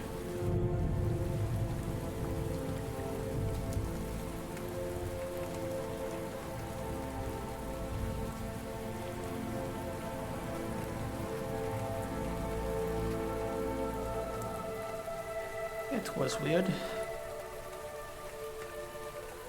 Let me make this support. I mean, this works. So we do know that it is working, which is great.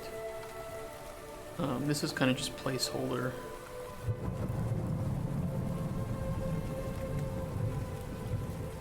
Placeholder.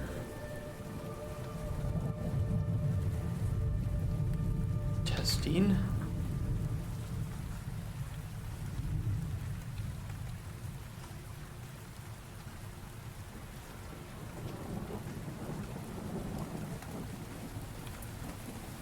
Yeah, let's boost this up to 5. Oh, good gosh.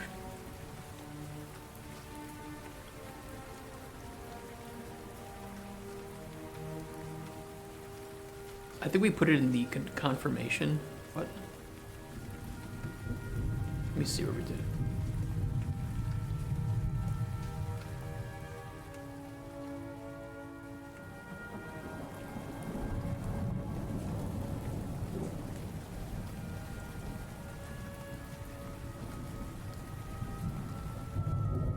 Yeah, that should allow 5 now.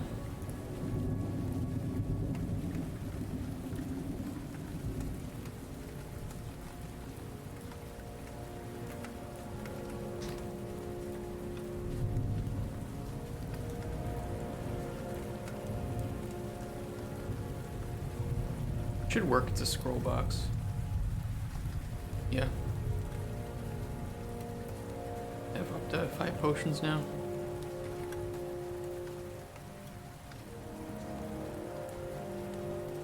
Okay. I think that's pretty damn good for now. Let me fix 2 small world bugs. So we had some weird collision on the rock here near this mushroom.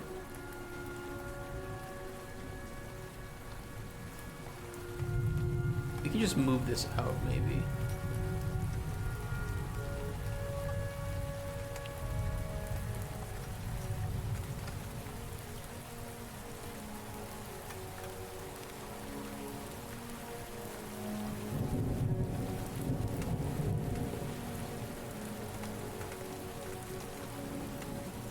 That'll make it a bit easier. I don't know why I need to check that out, but whatever. And then we had, I just wanted to double check the landscape in the desert because it was looking really weird. Yeah, it's like there's a lack of smoothness on it.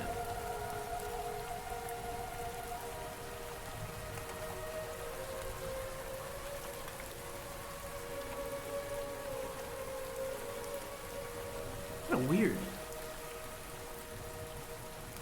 Not like this in other parts of the game, though, is it?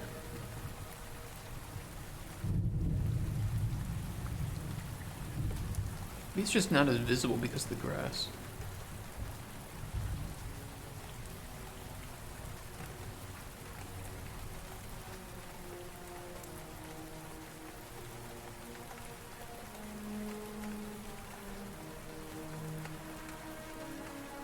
It might just be the case. It might just be not very visible because of the grass there.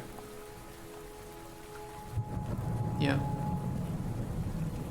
I don't think there's really anything I can do about that. If that's how the collision looks. And I'm not going to increase the quality of the landscape in Prototype. It's not worth the performance hit that it's going to take. It just is what it is.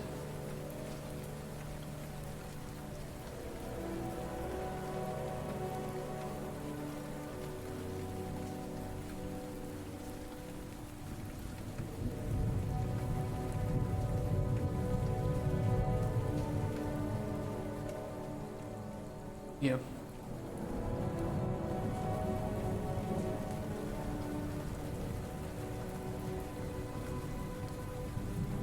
Alright, I feel pretty good about that and what we've accomplished between today and yesterday. We have the scoring system, which is a big step forward.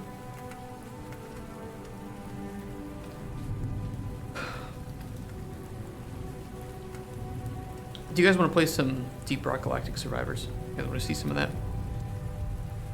We can relax, just hang out and kill some bugs. Him at work. Well, it's single player. I just mean, do you guys want to like switch over to that? I kind of want to switch over. I don't want to dive into the whole bartering, like determining the price of potions yet, because I know that that's going to take some time as well, and we're just going to tackle that on Monday. Picayune Dreams. The fuck is that? It's not a sus game, is it?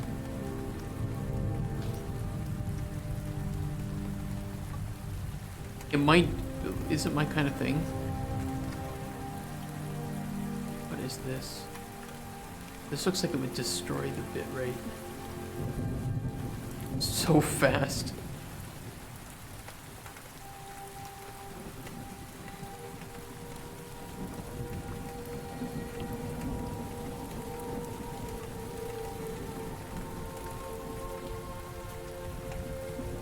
With a story that surprised you.